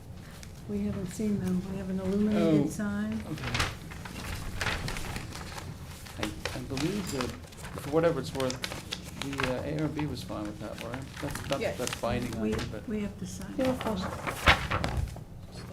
think I remember it on one of those plans, We right? really reduced the trade dress on this. There was a lot of red Yeah. in the beginning. I think you have this in the packages. So this is the monument. Yeah. And then the Yes. ARB said we had to put a street number here, so Oh, we'll yes. put a street number on the Okay. actual sign. I don't know if we need to just Is put a that- number. Is that the sign by the entrance? Yes, That this will one be there? the Yeah, entrance that's sign. a So- monument sign. Okay. It'll be fairly small. not And just it's, and it's in the setback? Yes, so the rendering shows it in the original location. It's being relocated to the little island that's right at the entrance where the, so you've got Montauk Highway here, you're gonna Mhm. enter, it's being located right into here. Oh, I see. So the rendering shows it here, which doesn't meet the setbacks, so we've moved it over here and Perfect. showing it at 26 or 28 foot Perfect. So setback. that's good. So it's kind of right at the entrance and it marks Okay. it. Okay. So we have that as a monument sign, and like I said, we have to add the number I don't know if we need the number and the street name? No, just- the I just number? want the Just a number. Okay, so we'll add the 54, and then you have the Tesla, which is. And what about that little T that's up there? That's also lighted? On the far side? Top corner of the building. Yes. Just in the corner. Can you have more than one sign? I don't think On so. a corner lot, you can have two, right? But they're not They a have corner three. lot. Are they not? No. The one on the corner is, and they have two signs. Oh, The right, one right. on- one I on just medical. want you to, I'll just ask Marge or whatever. Okay. Maybe you Okay. can The double team- check the that. team Wait, might- well, it's gotta conform. Yeah. Yeah. Right. Okay. Or we could even Might move have the to T merge over them. and make it part of Part of the that. Tesla word. That would be much better. That might. yeah, Much better. yeah, Okay, might be we can better. consider I that. actually thought it was nice to bifurcate them since it appears less, but we'll conform. I might be wrong, I may be wrong, you know. but- We'll figure it out. But if we can't have it, then we'll combine it, because they want their I think logo, it obviously. makes more sense to combine it. Okay. Where are But we, that Claire? that Tesla wood is also backlit at night, right? Correct, yes. Yes. They also have, in addition to that, you have the little T on the top, which is also backlit, so it's Right. like a, Yep. almost like having, yeah. Kind of balance. So we'll make sure that it conforms. Yep. If we have to put it together, we will. Where are you, Claire? Just the site plan standards, which have been addressed, you know, basically with some of the special exception standards. So A talks about curb cuts, we've already talked about that. Of course, the fire marshal requirements will have to be met. And then B is the interior circulation and parking we talked about, the plantings we talked about. E is no natural features. Cultural features is not in the archaeological pavements, the town engineer requirements will have to be met. Lighting, if there's any existing lighting, I haven't taken a peek at the lighting, but it should be in conformance.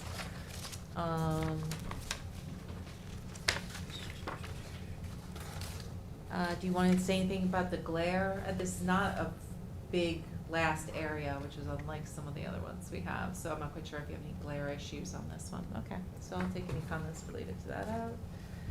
Obviously facades, approved, drainage systems. Public utilities, the water, of course, existing. There should be no public address system, that's fine. The AADAs, the 3 parking spaces proposed should be fine. I'm adding new language for energy conservation, and obviously they're gonna have charging stations here, so, they're noted on the plans.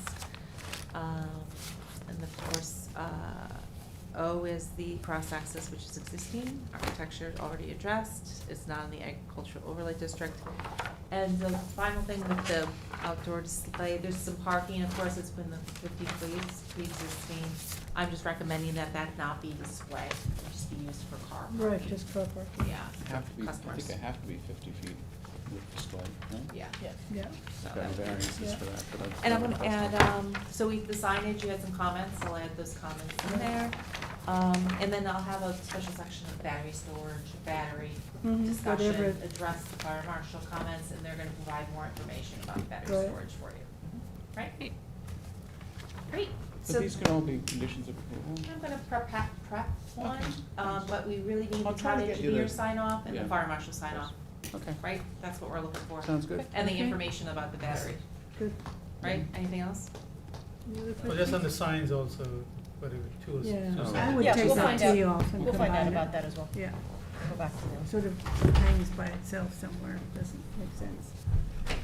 Great. Okay, so, No action. and you know what?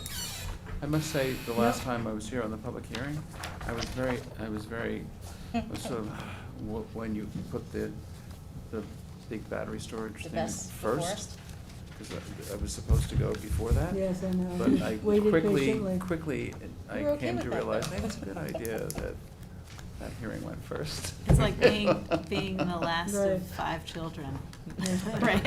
But you know what I also wanted to say, John, the, when you did the, I guess it was the Jaguar, the Oldsmobile, the one further on County Road 39, when we put the parking in, and we got it lower so that the bushes in front kind of flashed it.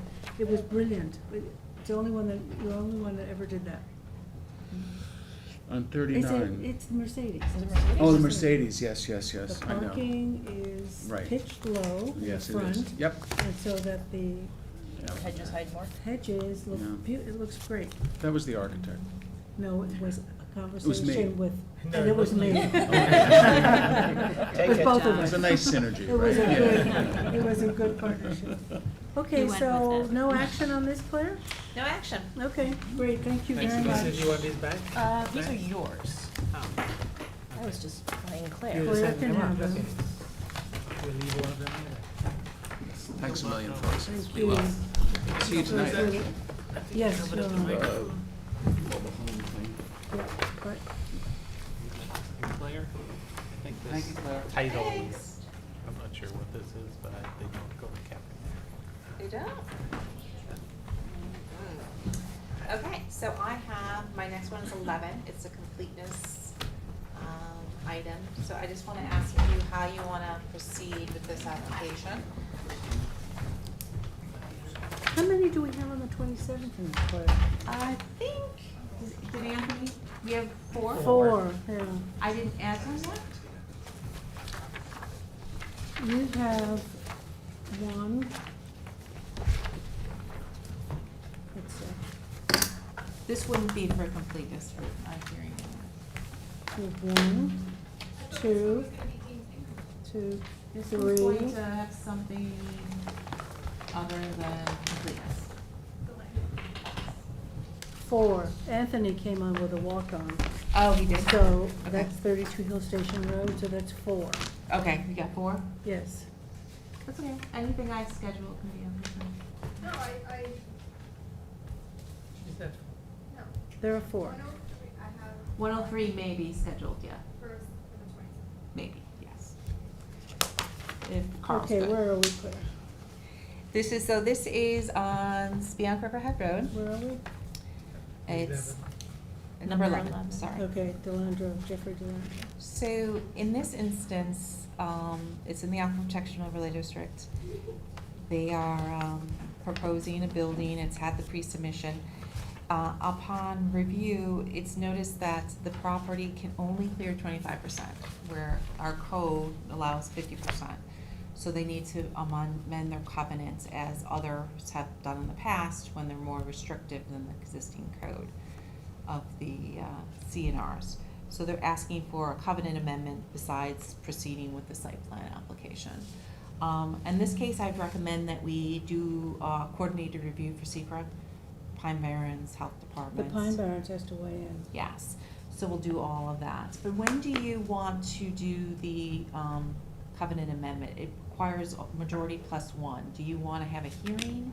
Does not require a hearing, but when would you want to do that? Well, wouldn't we want to get the referral back from the Pine Barrens Commission before we do that? We could do that. Logically?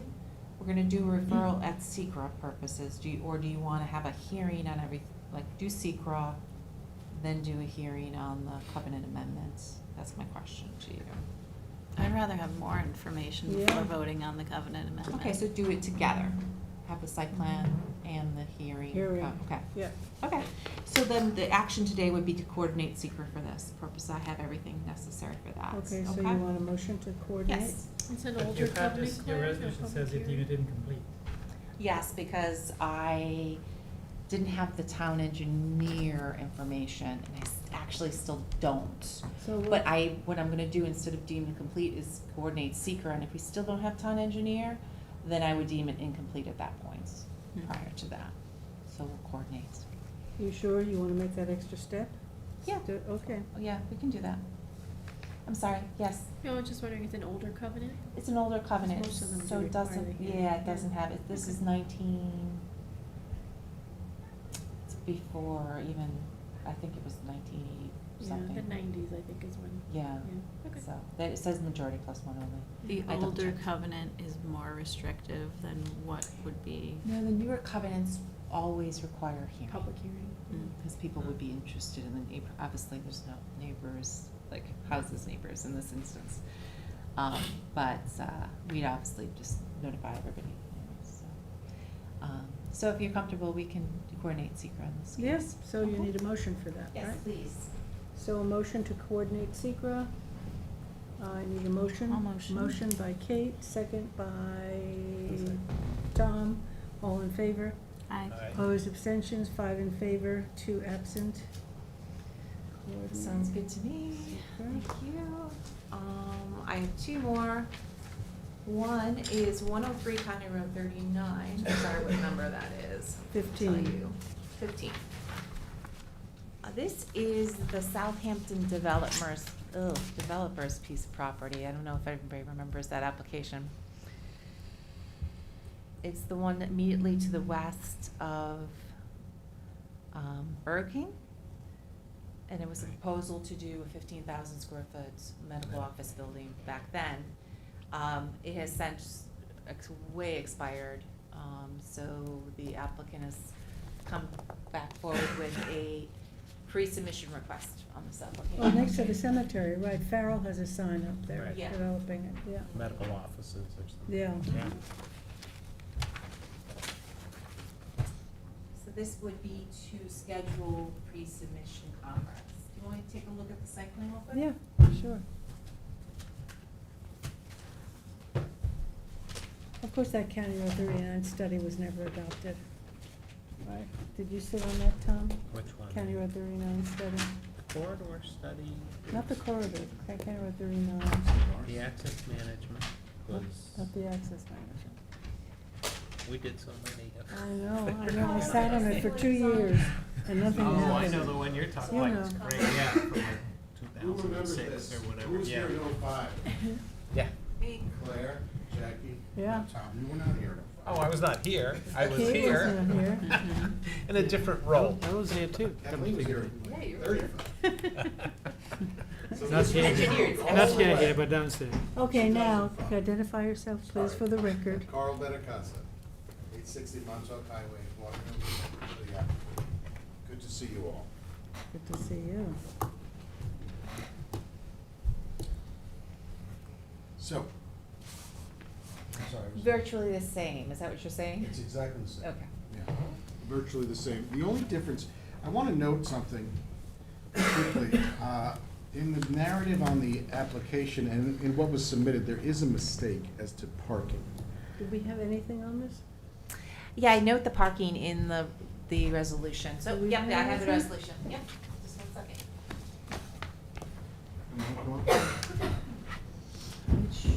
What do they do? That's important too, so don't lose that. The resolution.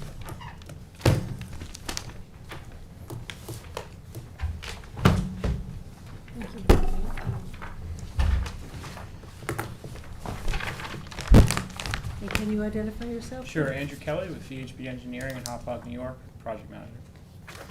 So 103 County Road 39 is a 2.5 acre parcel located right on County Road 39, just to the west of the parcel which contains the Burger King right now.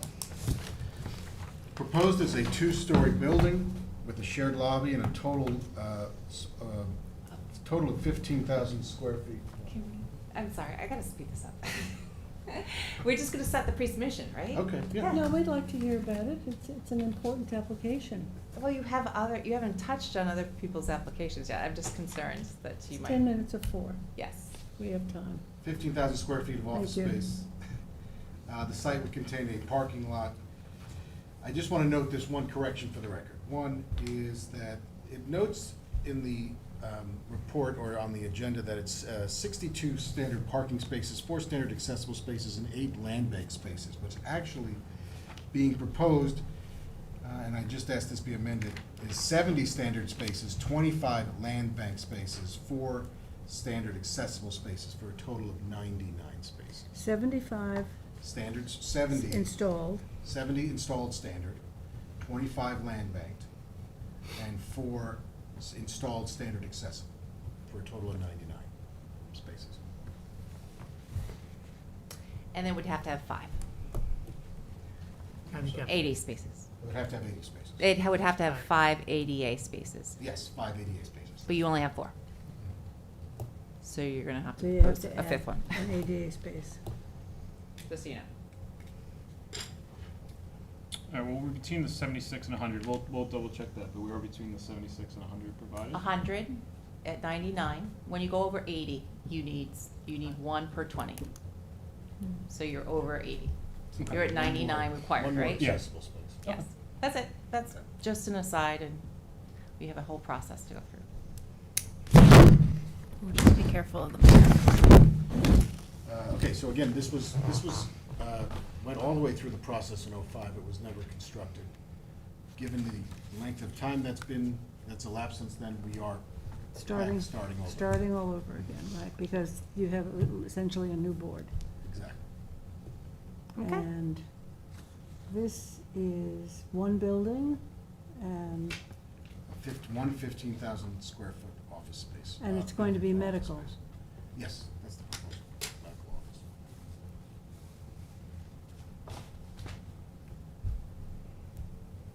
Okay.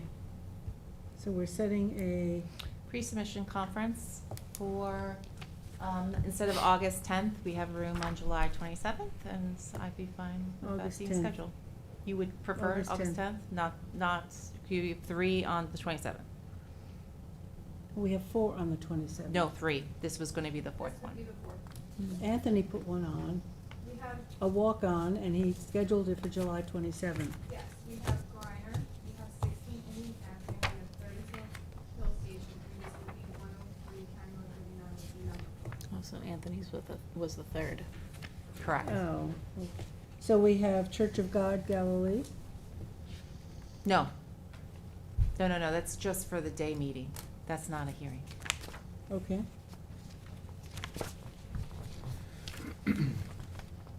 Well, we can do that if we can get all the information by then, you know, Sure. it's a blank slate right now for us. That shouldn't be a problem. We have a full information required for pre-submission, including site plans and elevations. And we want renderings now, by the way. It's a new requirement. Renderings? Mm-hmm.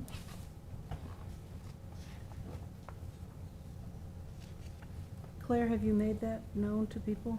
Yes, when they submit for their site plan applications. Yeah. Correct. Okay, so, Where does the back cross-access lead to? Is that linked to anything behind it? One coming off, just out of curiosity. there's cross-access there, right? No, is that besides linked? going to, Burger King, this That's does Burger have King and- cross-access, but this will not, because it's the fire district. It's a new firehouse. Yeah, he's just got, Fire. he's showing 2, if I'm reading correctly. One from the Burger King parking lot in front, and the rear one, which doesn't really seem to go into that landscape. I thought we worked out some complicated cross-access This would be here. that wooded area to the Yeah, Through That's what the, it looks like, yeah. north.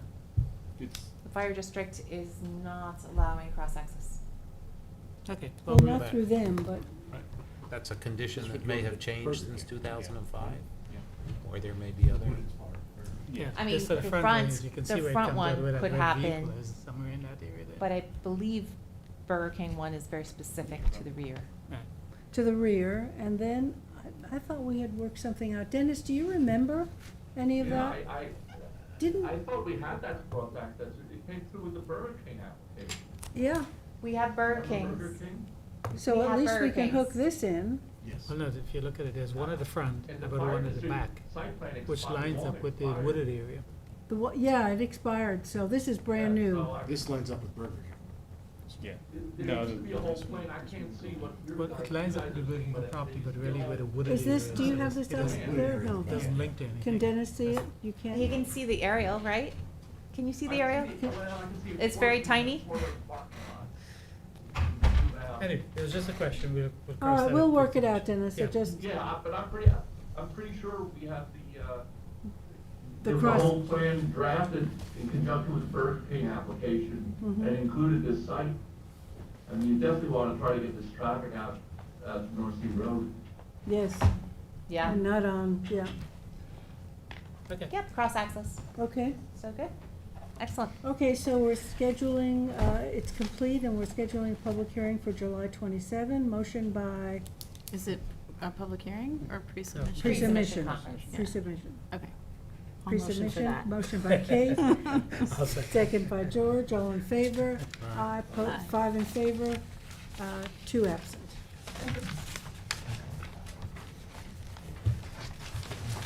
Thank you. Thank you.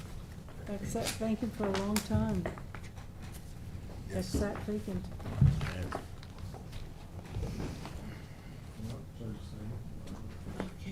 Claire, are you Era, T-Era?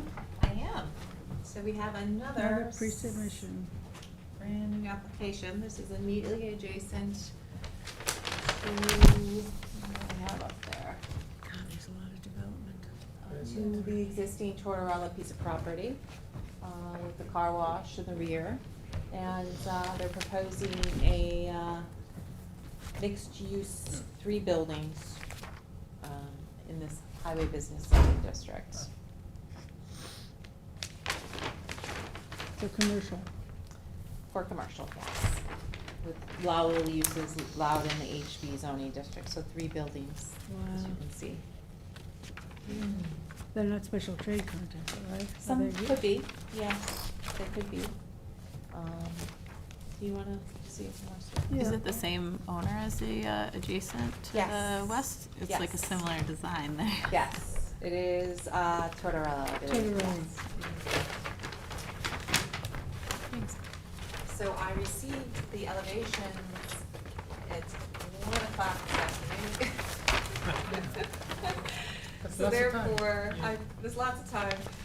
Therefore, I recommend, I'd originally written it to say we need elevations, but we can schedule this for August 10th with the board's input. And their renderings? There's no rendering, I'm not requiring renderings at the pre-submission stage. Oh, I If- see. Site If they plan have them, stage. great, but Okay. certainly, Yeah. definitely for site plan. Yeah. Okay, Yeah. I'll just recommend that they have So them. this is a proposed warehouse.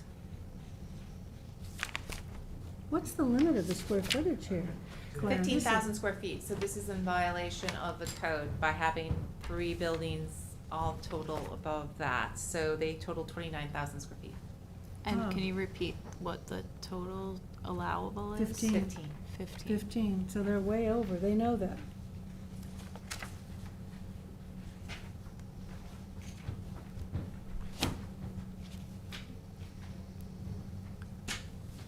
Who's representing this application, Claire? David Lamartin Jr.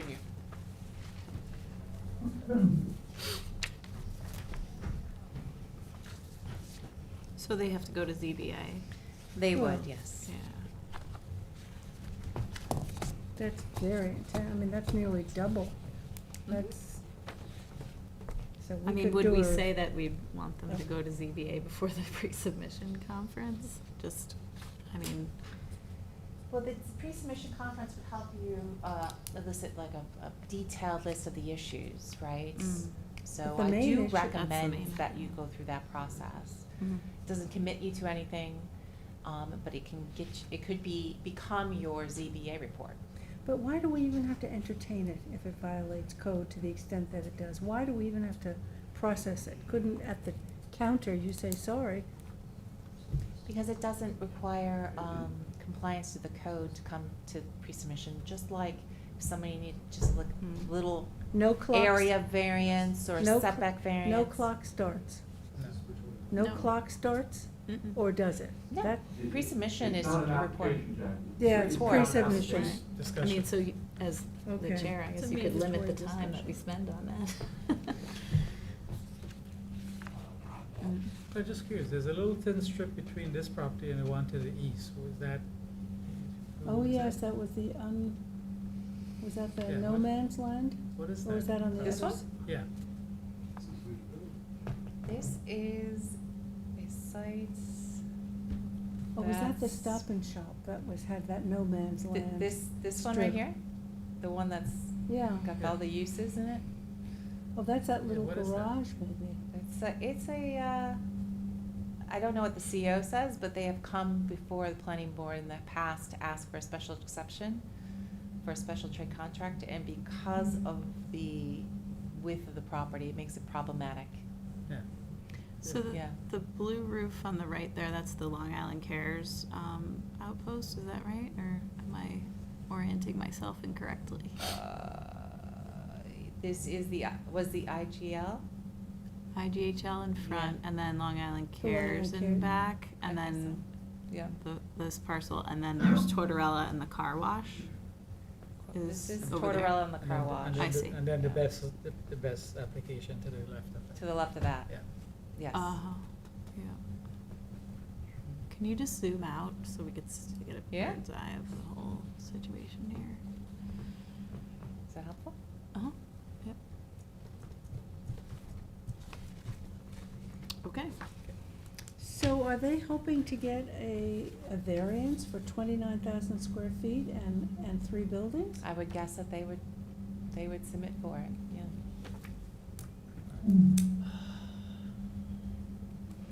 Okay, so we're setting a pre-submission conference for August 10th. Motion? Motion by Kate, second by Second. George, all in favor. Opposed, abstentions, 5 in favor, 2 absent. Thank you. Vitawe is off, the number 19, and then I have just one add-on, which is the Bridge Petroleum property. That's the convenience store in East Quogue. It's gotten an amendment to their ZBA application, and therefore they're gonna amend their SECRA. And the ZBA has asked whether you'd wanna be lead agency. And based on the past and your previous determination, I think I've written a resolution that says yes, that you want to be designated lead agency in this application. So the name of this application is Bridge Petroleum. our Bridge Petroleum? Convenience store, gas Bridge station, Petroleum, yeah. and East Quad. Yeah. Thank you.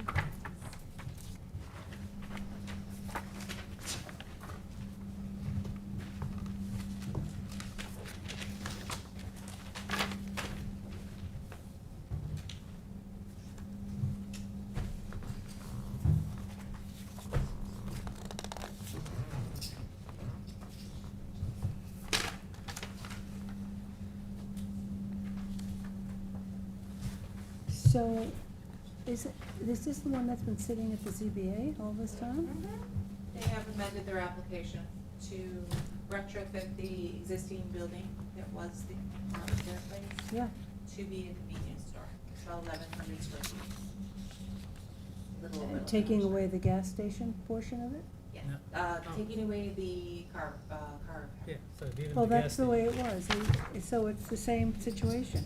They're using the existing building rather than rebuilding the building to be a larger building. Oh. So we approved it to demolish and to put a bigger building and have all the turning lanes there for the Yeah, gas. yeah, yeah, Now yeah. they're just leaving it as is and going to complete the repair building into a convenience store and associated use. So they plan to reuse the gasoline pumps, right? Gasoline pumps as is, yes. As is. But we can require that that building be, Spruced up, yes. Well, there's some issues there, right? Do they have all the issues we had with trucks, delivery trucks coming in and going and stuff I like that? thought we were lead agency before. You are, so if the ZBA is considering this a new application? So we And have to therefore- consider it a new application. Yes, exactly, and then you would. So do we have to retire the old application? Do we have to formally end that so that it's not, because I'm confused. Right, so there's a ZBA action now, and based upon the information you're gonna be given, this ZBA app, the plans, you will consider SECR again. On If the you new become lead application. agency, No, yeah. but my question is, what do we do with the old application? That you're just Legally. acting on the application, the ZBA has been submitted, and if you needed more information, you will be asking the applicant for that. No, I understand, that doesn't answer my question. My question is, what do we do with the old application that we went on for a long time, that sat at the ZBA for a long time? Do we formally have to end it? Do we make a motion to, do they withdraw it? You don't have a site plan, you never did a site plan on this has only been a pre-submission. No, And the I ZBA. understand this. Yeah. That's So not they my should question. formally withdraw the They should application. formally That's no withdraw. longer being considered. That's That no should longer formally withdraw it. an act of. Well, I'm not sure there's anything to withdraw, is that what you're saying? Because There's we no- did secret, we did a whole Right, which secret is different than actually having, you know, a formally submitted application before. You took lead Right. agency as a coordinator. Yeah, lead agency. Right, you Yeah. took lead agency as a during coordination, but Right. you never actually considered, correct me if I'm wrong, you never actually considered the full application. The site plan. The site plan application. Well, not this one, but we considered, did we consider the full site? Oh, we never did. So Okay. you've only been We just did acting secret. in your role as secret lead agent. Okay. So there's really nothing for them to Nothing withdraw for them to before you in withdraw, terms but of a we- full real site plan. Okay, so we deal with this right from the So get-go. just really coordinating secret on a different site, on a different application. Okay, so their revisions caused the ZBA to kick it back to us. Okay, did we vote on this? To do it We lead did. agency? Motion. I'll make a motion. By Kate, second by George. All in favor? Aye. Opposed, abstentions, 5 in favor, 2 absent. So we are lead agency on this property. Aren't you glad I'm not coming this week? Well, you did all of this so that you can be I away. know, someday I'll come. Thank And you so much. thanks, Claire. Enjoy. Who is on Enjoy your time tonight? off. Have a good time. Jeff?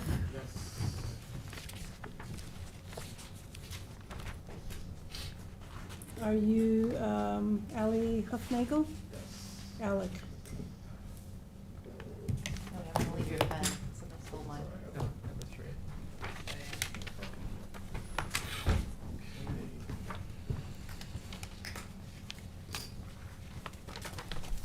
Any reports for us? Yes, I do. So number 3.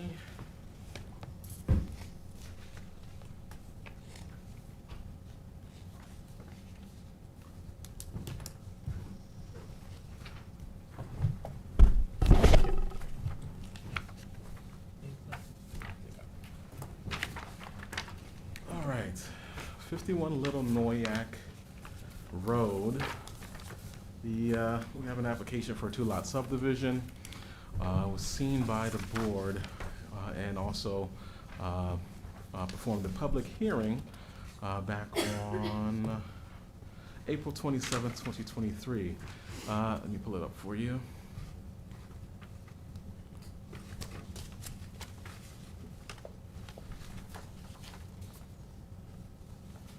So this proposed 2-lot subdivision is approximately 2.2 acres, 97,359 square feet. It currently has an existing 2-story, 1-family dwelling with basement, 1-car garage, first and second story deck, shed, and 4-foot fence. Property is located within the Aquifer Protection Overlay District as well as the Agricultural Overlay District. As per the records, this lot, which was also presented by the applicant, this lot used to be 2 lots on an old 1981 tax map.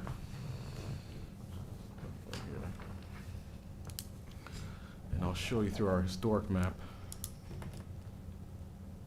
what I'm referring to. There was also a lot line modification performed without the benefit of the planning board, from my understanding, which took over this triangular piece and added on to the larger piece, which is the subject property today. So it was a 6-lot subdivision? So it's not necessarily a subdivision, at least if it was a subdivision, it's not one that we have recorded with the town planning board, approved by the town planning board. But it's numbered 3, 4, 5, 6. Yeah, it's numbered, but there's no history regarding the actual subdivision. It predates the town or the planning board.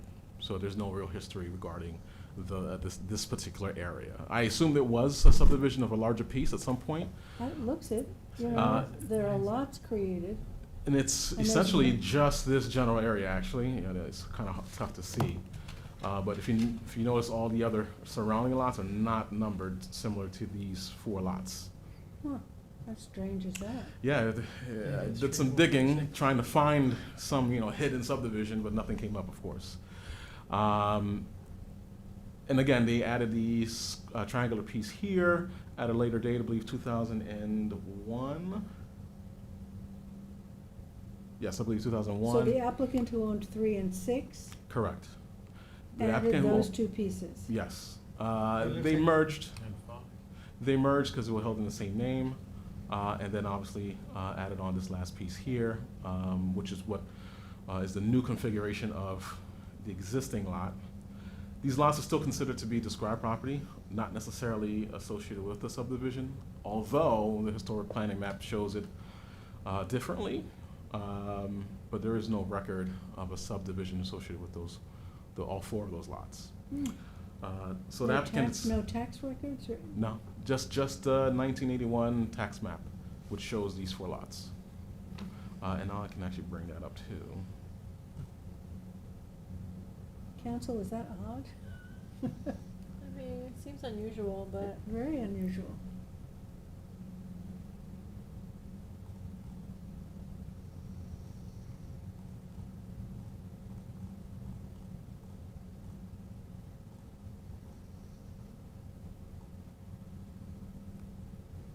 Thought it had a tax map. Let's see here. I don't. Looks like they didn't make the attachment. This is the proposed subdivision standard plan. Yeah, I'm rotating it. Okay, so that doesn't. There we go. All right, so there's one house up, and then this lower parcel is.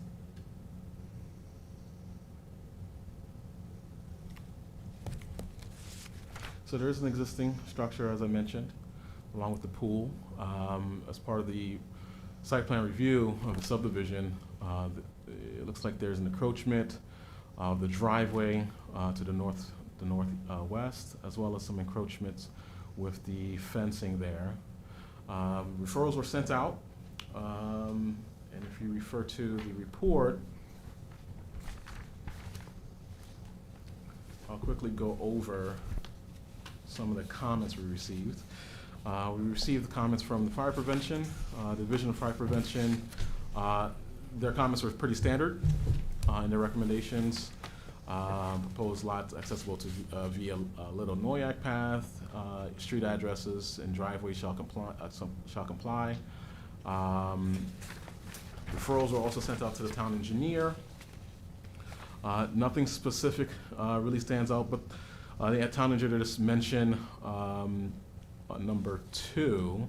Lot 2 shall take access to Little Noyak Path or Noyak Path within 50 feet of the property corner at the intersection of the 2 roads. Lot 2, you said? Yes, Lot 2, which is the one at the corner. On the corner. Which intersects. And both roads, want to make sure I mention, are trustee roads. Is there water up there? There are no water. No water. No water. It is an aquifer protection overlay district, so as you can see that lot number 2 is pretty vegetated, completely vegetated and wooded. And based on the configuration or the lot size and lot area, 48,947 square feet, as well as the 48,412 square feet, will require 50% or be restricted by 50% allowable clearing. Well, and it says nearest water source is in excess of 5,300 feet to the first proposed lot. It's a long distance. That's, yeah. Right. But I believe the health department, or the water authority actually, is still requiring it. They're requiring a hydrant? I don't subscribe to that. I've told that a lot, I see otherwise. Okay. So at the final application stage. Well, Right. whatever recommendation we get, whether it'll be So no comments from the Bridgehampton Fire District. It was referred to the Southampton Trail Advisory. They also saw there was no real trail implications on this property at a certain time, at the current time. It was also referred to the Conservation Board. And I'll read through their comments real quickly, which is on page 5. As the forest tract, which will be impacted by the proposed two residential lot subdivision, is partially cleared and developed, located in Aquifer Protection Overlay District. The entirety of the site disturbance associated with the shed, garden, pool, equipment, and access path needs to be shown on the survey together with revised clearing calculations.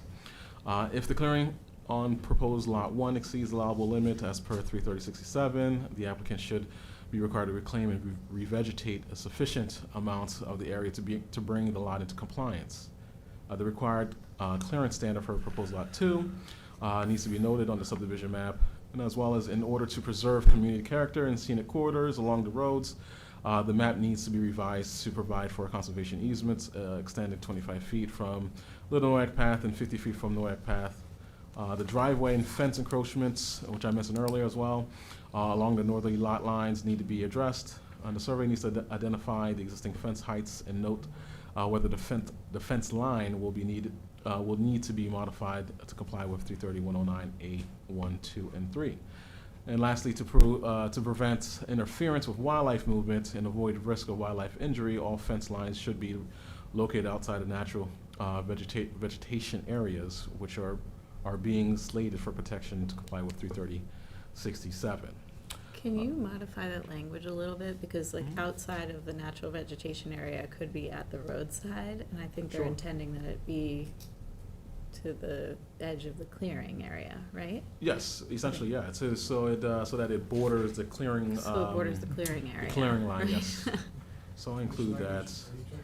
So I do have something similar to that in my recommendations, which is going to The be referral number is- 3 Okay, in my recommendations, which I do state that as well. So great. I'll specify. I don't know, how do we modify the language of Carl, do you want to come up and identify yourself as the representative for the application?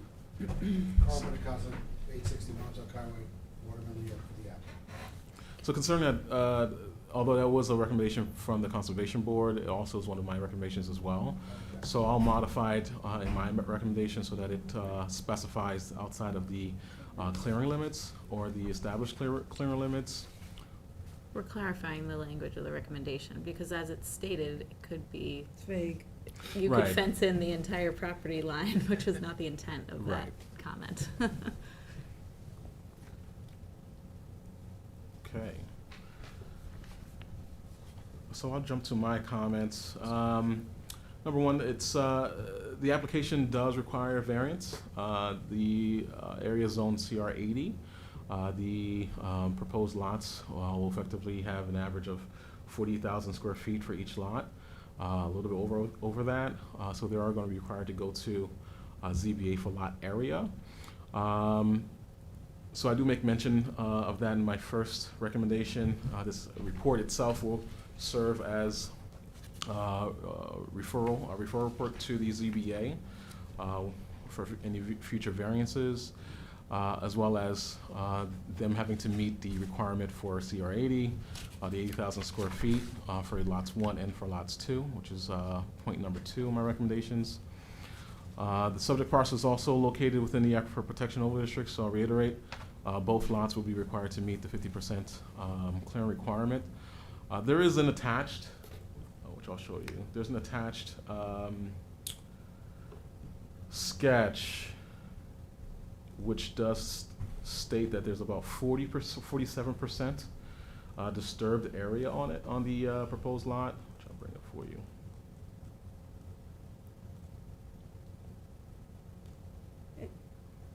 So the lot to be developed is already cleared 47%?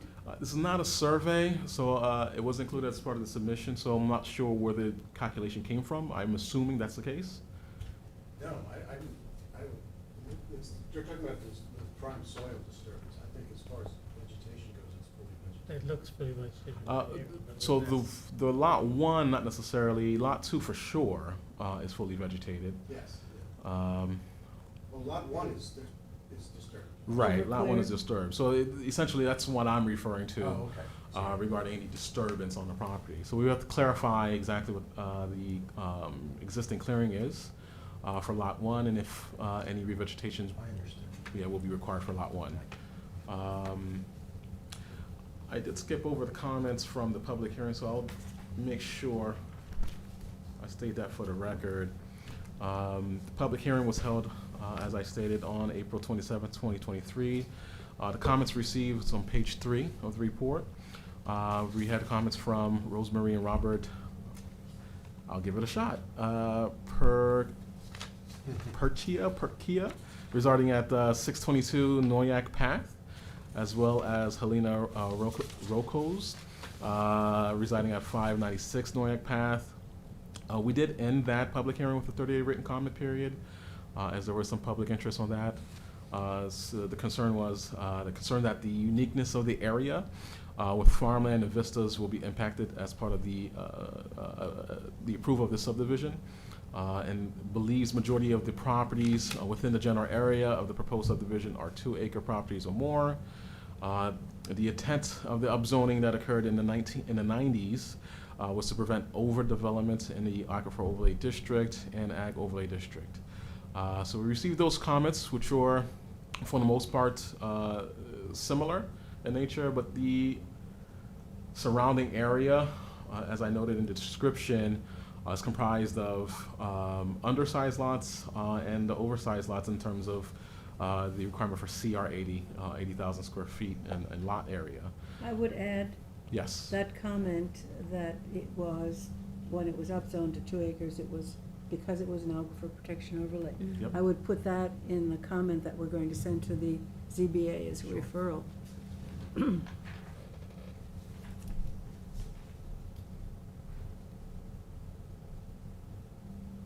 And do we know, just as an aside question, the history of those 2 little pieces that were added, when they were, why that happened, Yeah, and they- when it was done? They did it on their own without benefit of the planning board, and you can see portions of the neighboring lot where, if you go back to it, they kind of traded a little bit of space. The corner. The health department maps do not line up, so that neighbor, lot 5, is going to need some approvals from this board if they ever want to develop lot 5, because the health department map still has both of these lots, or all 3 of them. however you Isn't want to there a look at it. house on 5? No, it's vacant as well. It's Four. vacant? 4 has a house. 4 has a house and 3 has a house. Correct. So this was well before my client purchased this, there was this sort of land swap. And you can see it was the black line, and it became the red line. So who owns 5? 5 is actually 5 is Helena, one of the comments, people who yes. spoke, yeah. She was here for the public hearing, and she spoke as well. It looks like she had recently purchased it in 2022. Yeah. We are using the services of the same surveyor, who has had discussions with them about, it probably would be easiest if we did this all together. So this, it might be added to this application at some point. They don't need the variance, though. We do. No, you need the variance, right, I mean, it's, yeah. It is a very special Yeah, it's location. Yeah, it is. Overlooking the farm fields, it's just quite beautiful. And the R80 zoning was because of the APOD, and The variance application is, it's submitted, and we're waiting on a date. anything So else? really Sorry. the recommendation that you're saying to put in was just to remind the ZBA, as they're considering this variance application, that there's a good intent behind The R80 zoning. the R80 zoning. Exactly. And again, here's another one where maybe CPF gets involved in the Aquifer Protection Overlay District and Ag. Not necessarily sure. Maybe with lot number 5, since it sounds like they may have some hurdles with getting their lot developed. Or would your but- client consider, not subdividing it and dedicating a portion to the town? Does CPF take, are they doing easements at this point without You fee could, title? there's actually an expedited subdivision process if you are a 2-lot subdivision and 1 lot's going to CPF. But we'd still need the variance, right? Arguably, yes, to Would that be legalize your better? existing structure. I'd feel more comfortable recommending that the ZBA approve that variance if we knew that that was Oh, the yeah. intent, rather than, basically the rules are in place for a reason, and Mhm. they didn't pull the trigger quick enough to get this subdivision before people realized that this area needed to be protected for the Right. aquifer Mhm. benefit, and so, Yeah. it doesn't seem like a good idea. I'll make sure I include that verbiage Mhm. and language in the report so that ZBA receives it, that they can include as far as their review of the application. As I mentioned earlier, the encroachment of the driveway would have to be addressed, because my understanding is the existing house will stay in place and there's no intention of actually demolishing it. And then lastly, compliance with the town engineer and fire prevention comments, and then a requirement for Suffolk County Health Department approval at the final application stage. What about the fire suppression? So the fire hydrants? So yes, the fire prevention did make those comments. I'll refer back to them for you. They Page want a 3. hydrant? They want, let's see. Yes. So usually it's a hydrant within 1,000 feet, so this is 5,000 feet? 5,300 feet. To get water to hydrant. So yeah, I'll specify that as well in the comments. Yeah. Steve, Oh, yeah. do you have the APOD percentages off the top of your head? Yep, for 50%. Whatever the lot sizes are. 30 to 60 is 50. 20 to, I believe it's 15 to 20. 15 to 30, or 29,099, it's 25. 35, 35. What's 85? Yeah. Oof, let me pull it up. There's a reason I'm asking. I just don't know off the top of my head either. The percentages. Yeah, well, if you take if there's concern about the aquifer protection overlay district, we're talking about clearing. If we can covenant that clearing will remain consistent regardless of lot size. I'm just curious if maybe that would get them. Understand what I'm saying? Okay, 1 to 15, 75, 15 to 30, 60. So right now, they can clear 25%, because the lot size, the total lot size is 92. 2,000. So right now, 25% of that would be Allowable clearing. allowable 10, clearing. 18, 23,000 5, square. 4. And what I'm saying is that maybe 22. I could speak with the client about not changing that, even though it's 2 lots. You understand? And then the intent of the aquifer would be, Right, they get what they want, and you're still acknowledging that, and you're you know. abiding by the intent of the upzoning of the Right. POD. I like that you're being creative about it. Good thought, Carl. Mm-hmm. You want to investigate that, or? I'll investigate that and get back to you. Okay. Absolutely. So I'll include that.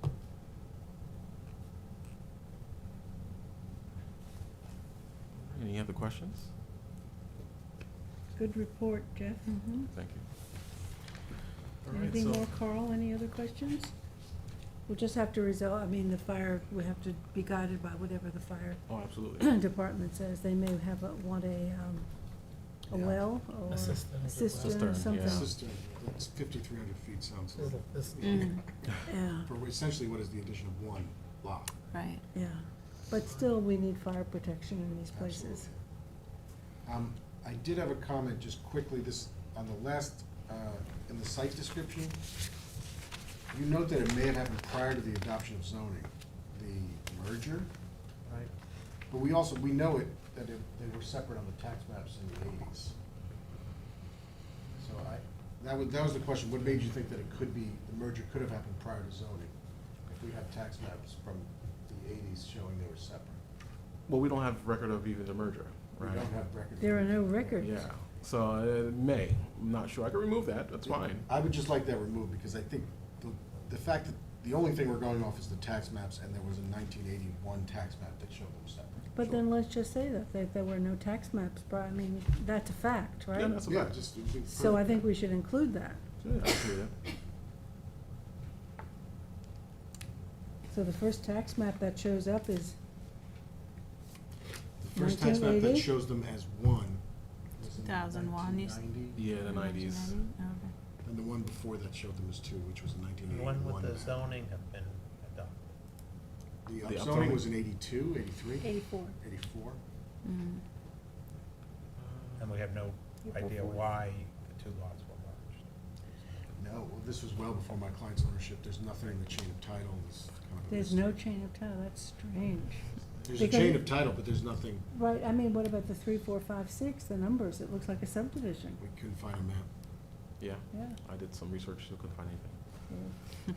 Okay. So interesting that this Yeah. still is out And there. generally, there's like a genealogy, right, which changes the tax map numbers, so we can Yeah. date back to where the original parcel was and what map it might have been. Nothing. Nothing. I even tried the number 6, number 5, which is not even a part of this application. Right. Nothing. Right. Huh. Yeah. Okay. Okay, so I'll include that. So as amended, and I'll send out the amended version of the report, because we're still waiting for ZBA to see your application as well. So as amended, move to adopt this pre-application report? You'll send us an amended version? Absolutely. Okay, Need all motion, motion? motion by Kate, second by Tom, all in favor. Opposed, abstentions, 5 in favor, 2 absent. If you don't mind, I do have one walk-on, and it's actually one of Carl's. Mhm. And we can cut it loose. Okay, hang on, let me just check. Sure. Don't you have one more? I have one more. National, Which is going to be a little bit of a discussion.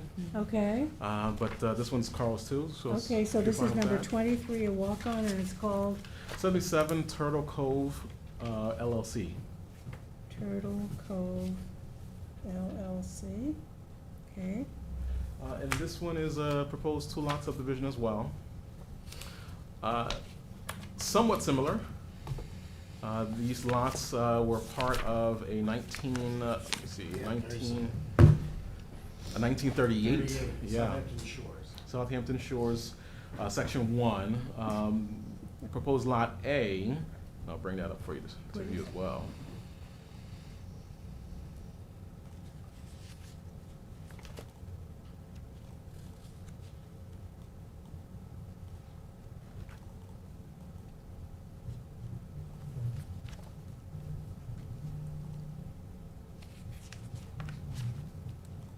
Jeff is so good with this. Moving around things, he's great. Okay, proposed lot A is 19,583 square feet. Proposed lot 2 is 19,417 square feet. What's the zoning? Zoning here is R15. So, R15. so, conforming. so as they are Yes. laid out, they are conforming. Won't require a ZBA, not even from a lot width standpoint.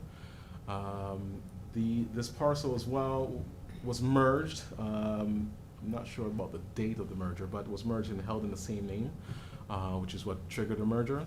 But they're electing to subdivide it back to the original lots of that 1938 Southampton Shores Section 1 subdivision. So right now, this is a pre-application, and we are deeming this complete and scheduling a public hearing for August 10th. So Turtle Cove Drive is the same road, it's labeled the same road? It circles around. Comes around? Yeah. Could you show the aerial? Yeah. Right now, it's a through lot, and they're gonna Exactly. split it in the middle and. Can It you was 2 show lots where- on the old 38 subdivision. Correct. 77 and 80, I believe, or 87 and 70. And right, what's yeah, the probably road correct. to the, North Sea Road. North Sea Road and, There goes Noyak Road here. Pre-zoning. okay. North Sea Road's right here. So lot 77 and 88 on that old subdivision map, the entire subdivision is still intact. Right. Except for a few lots, if you could see just to the south of it. Did you say it was a 77 lot subdivision? No. 37. 37. 37. Oh, no, yes, this is lot 77 and 88 of that large subdivision, Southampton Shores subdivision. Right. Which I believe also extends on the other side of the road Yes. too, yeah. So they got merged at some point and now.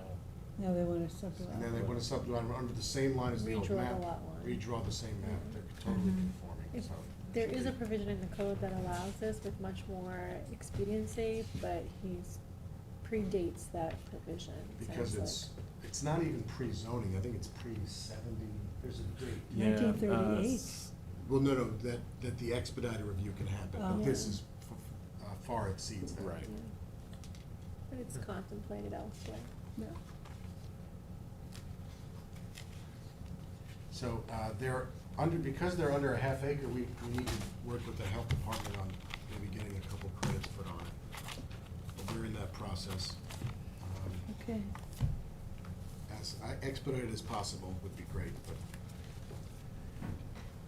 we may ask, if there's not public interest at the pre-application, we may ask waiving the public hearing for the final, just prepping the board See, for there are a that. lot of neighbors around. There could be a lot of Yeah. neighbors. So what's our action on this?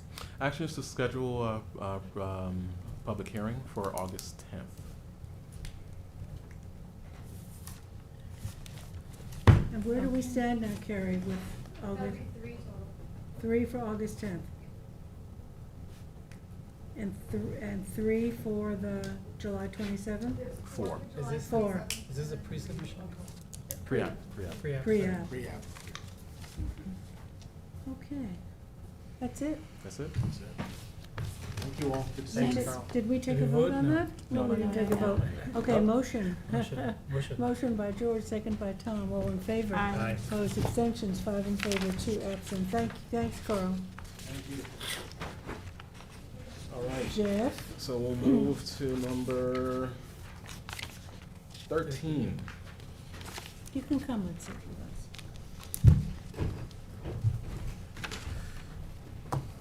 So the board recently saw an application for Turf Oh, the Barns, Turf Barn. which was Atlantic Golf Club. Mhm. We have a similar application for National Golf Links of America Turf Barn. They were before the board when we adopted a pre-submission report, April 3rd, 2023. This is for a proposed 5,100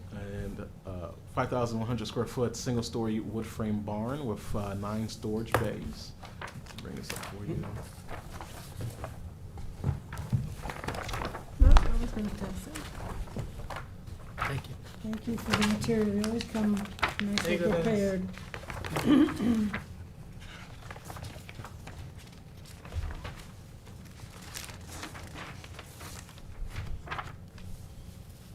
Okay.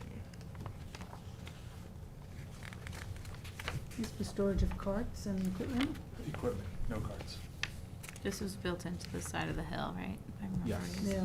Mhm. So there was an archaeological report. This is located in New York State Archaeological Sensitive Area. At the time of the maintenance building, which is the primary structure in this area, which was back in April of 2011, the applicant supplied the board of an archaeological investigation / report, which showed the area to not be impacted by any artifacts or any sensitivities associated with the archaeological area. I'll bring the map for you so you can see. That was for the large building? That was for the large Or building, the- yes. All the buildings. All the buildings in the We area? came before you, sorry, Tony Panza, Rogers McKay, architect for the golf club. When we came before you for the environmental building, the large building, the staff housing, all of the asphalt and drainage and septic at that time. You did the archaeological review, okay, and nothing was found, so Right. they have And that that, on the record. subject area was included in that as well. So the applicant submitted a full site plan application, which also included the site plan, which was referred to the town engineer. That was done May 9th. Town engineer deemed it incomplete, where the applicant subsequently submitted a revised plan, which was then deemed complete by the town engineer on June 9th. Do you have a report? Yes. So we're doing 2 things today. Under secret, it is unlisted, an unlisted action.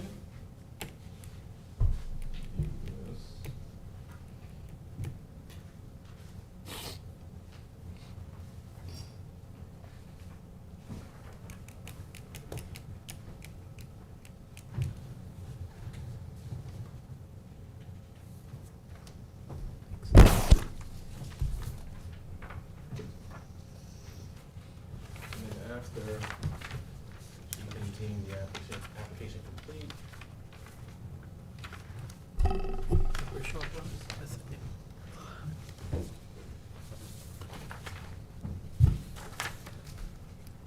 So we have to deem, we have to actually handle these as two separate actions.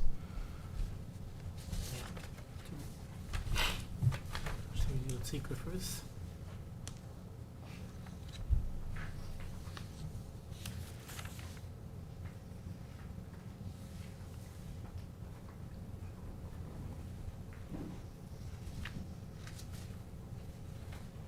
So uncoordinated review. No coordinated review for this one. Right. And what about a short EAF or? It's coming up. It's on its way. Okay. Mhm.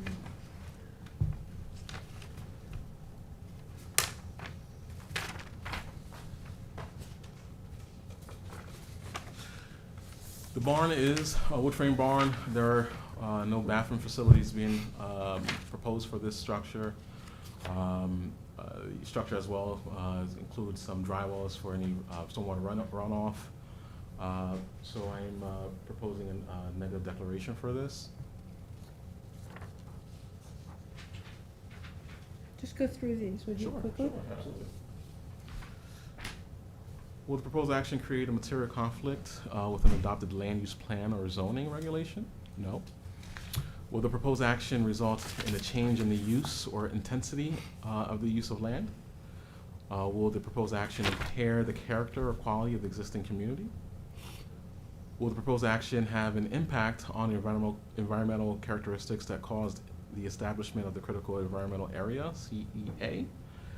Will the proposed action result in an adverse change in the existing level of traffic or affect existing infrastructure for mass transit, biking, or walking? Will the proposed action cause an increase in the use of energy and it fails to incorporate reasonably available energy conservation or renewable energy opportunities? Will the proposed action impact existing public/private water supplies, public/private water, wastewater treatment utilities? Would proposed action impair the character or quality of important historic, archaeological, architectural, or aesthetic resources? Would proposed action result in the adverse change to natural resources, wetlands, water bodies, groundwater, air quality, flora, fauna? Will the proposed action result in an increase in the potential erosion, flooding, or drainage problems? Will the proposed action create a hazard to environmental resources or health, or human health? So these are all no or small impacts. Correct. That don't amount. The site is currently still being used for storage, just on the exterior. Most of your materials now will be stored on the interior, which I believe should be a benefit to this particular area. And, I think Tony. no toilet? No toilet. No, No, the nothing. main building has all the services in it. Right. It's just for storage. Same finishes as the existing building, Right. not visible from the road. So this is sort of a question that, in terms of sustainability, have you ever thought of putting solar on the roof? And have you ever thought of installing some electric charging stations in that one day? These carts, are these carts electric that you have? These aren't carts. These are vehicles for operation on the golf course. I understand, but The main building, there has actually been a changeover of the mowing equipment to electric. The ones that are in here are generally more like a pickup, a backhoe, vehicles like that.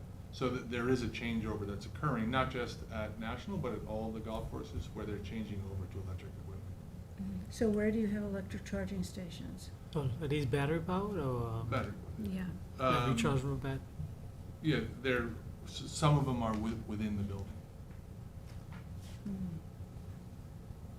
Yeah, Jackie, I really support that line of Mhm. thinking, because at some point, I mean, that roof of the one we're Mhm. reviewing and the others, ideal for solar Solar. panels and putting a battery storage thing and eventually being able to plug in, whether it's golf carts or small equipment.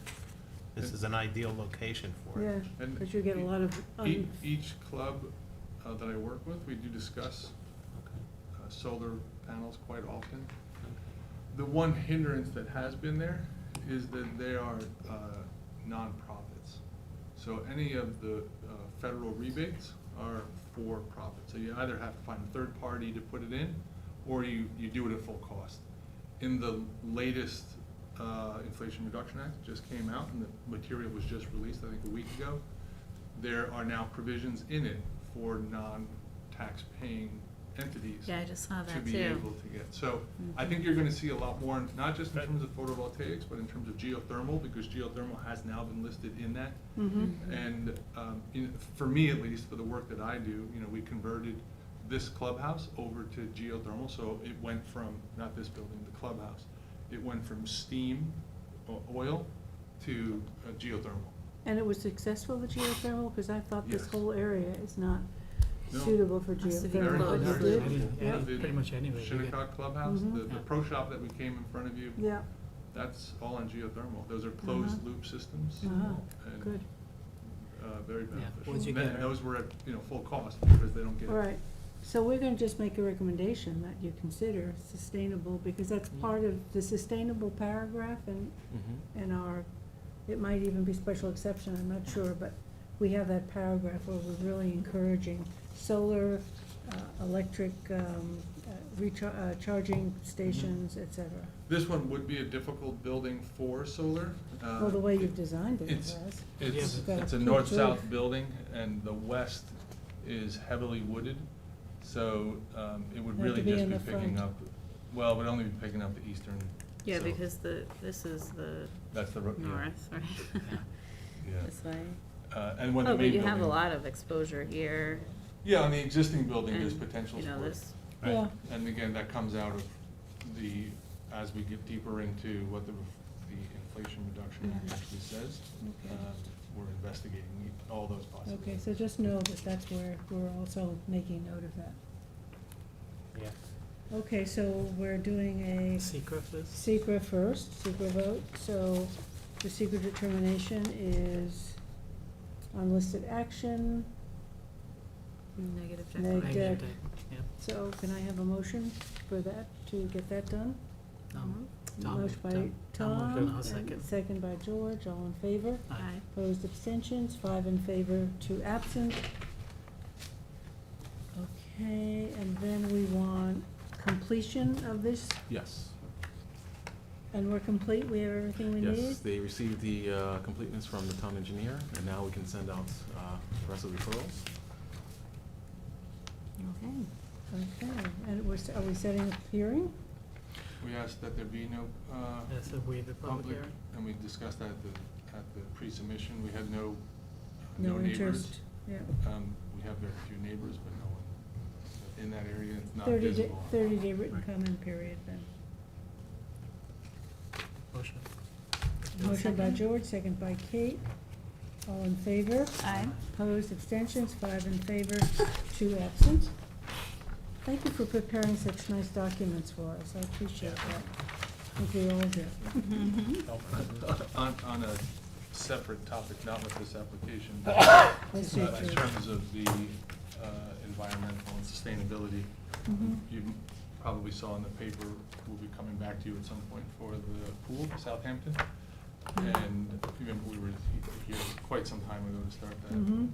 We're currently looking at about 500 KW for that site, so. Which pool is this? No, it's the Star. Oh, the Aqua Star. The Star Right, Aqua right. Center. Star, Yeah. the staff Right. still lingers. Yeah, that's great. I think they're raising money, right? Thank you. Thank you. Thank you, Thanks. Tony. That's been kicking around for 20 years. George, are we done? I mean, And Jeff? one last one. Oh, We I do? thought we were done. 18. Yes, number 18, which Oh. is an old file map, road abandonment. Okay. Peconic Shores? Peconic Shores map 108, parcel 2. So this Since they weren't part of your. this lot is located in the North Sea. Let me pull it up here, you see it better. Just off of Great Hill Road, this development map was opened back in 2010, which is listed as 1 Albert Avenue, which is this larger piece here. But if you refer back to the development map itself, you'll notice that it actually also included the subject property.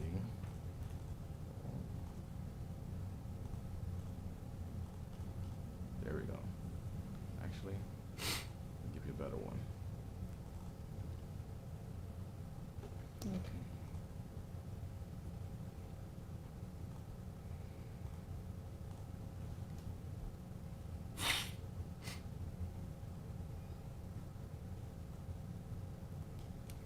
So the larger piece includes this piece here.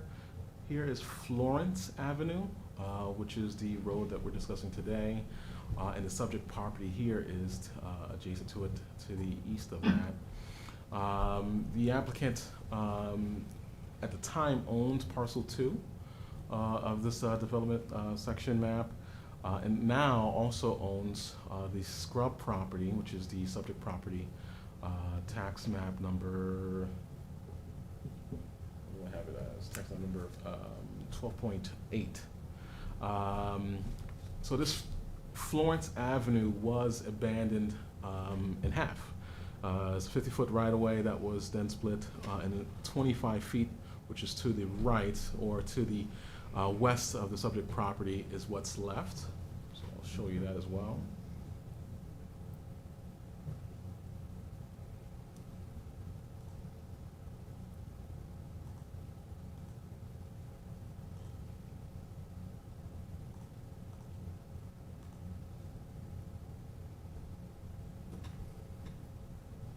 Okay, that's good.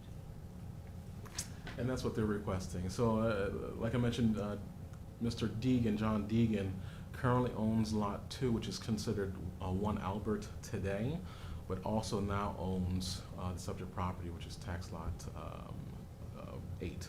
So he wants 50% of that road abandoned. Correct, the 25 feet that's currently left. Dennis, do we need the adjoining property approval or not? He is technically the adjoining property. Well, I think half of it is already abandoned. Correct. Yeah. So he's looking for the other half. So this other- part He's does got not that, exist. okay. He has that, Yeah. which he now owns this too. Okay, good. Yeah. Then he takes ownership of it. He once just it's gets more abandoned. land, yeah. Correct. It doesn't lead to any other lot other than his lot, at least on the northern portion of this road. But this is pretty straightforward as far as the abandonment is concerned. It's 25 feet is essentially what they're requesting. And I'll bring the aerial back up for you one last time.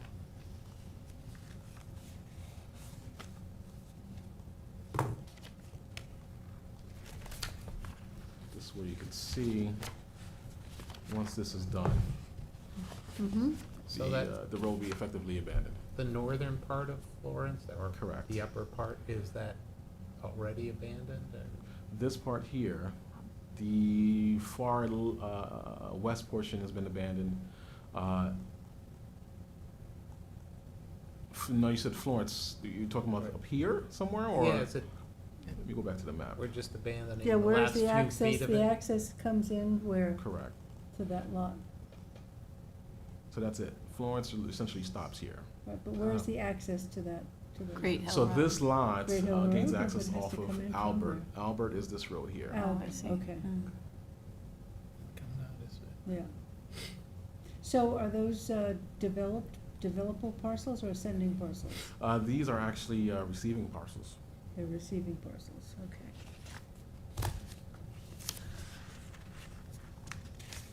Okay, And so. of course, part of the approval is going to require a draft certificate of abandonment, which was submitted by the applicant, title cert, approval by the highway and assessor's office.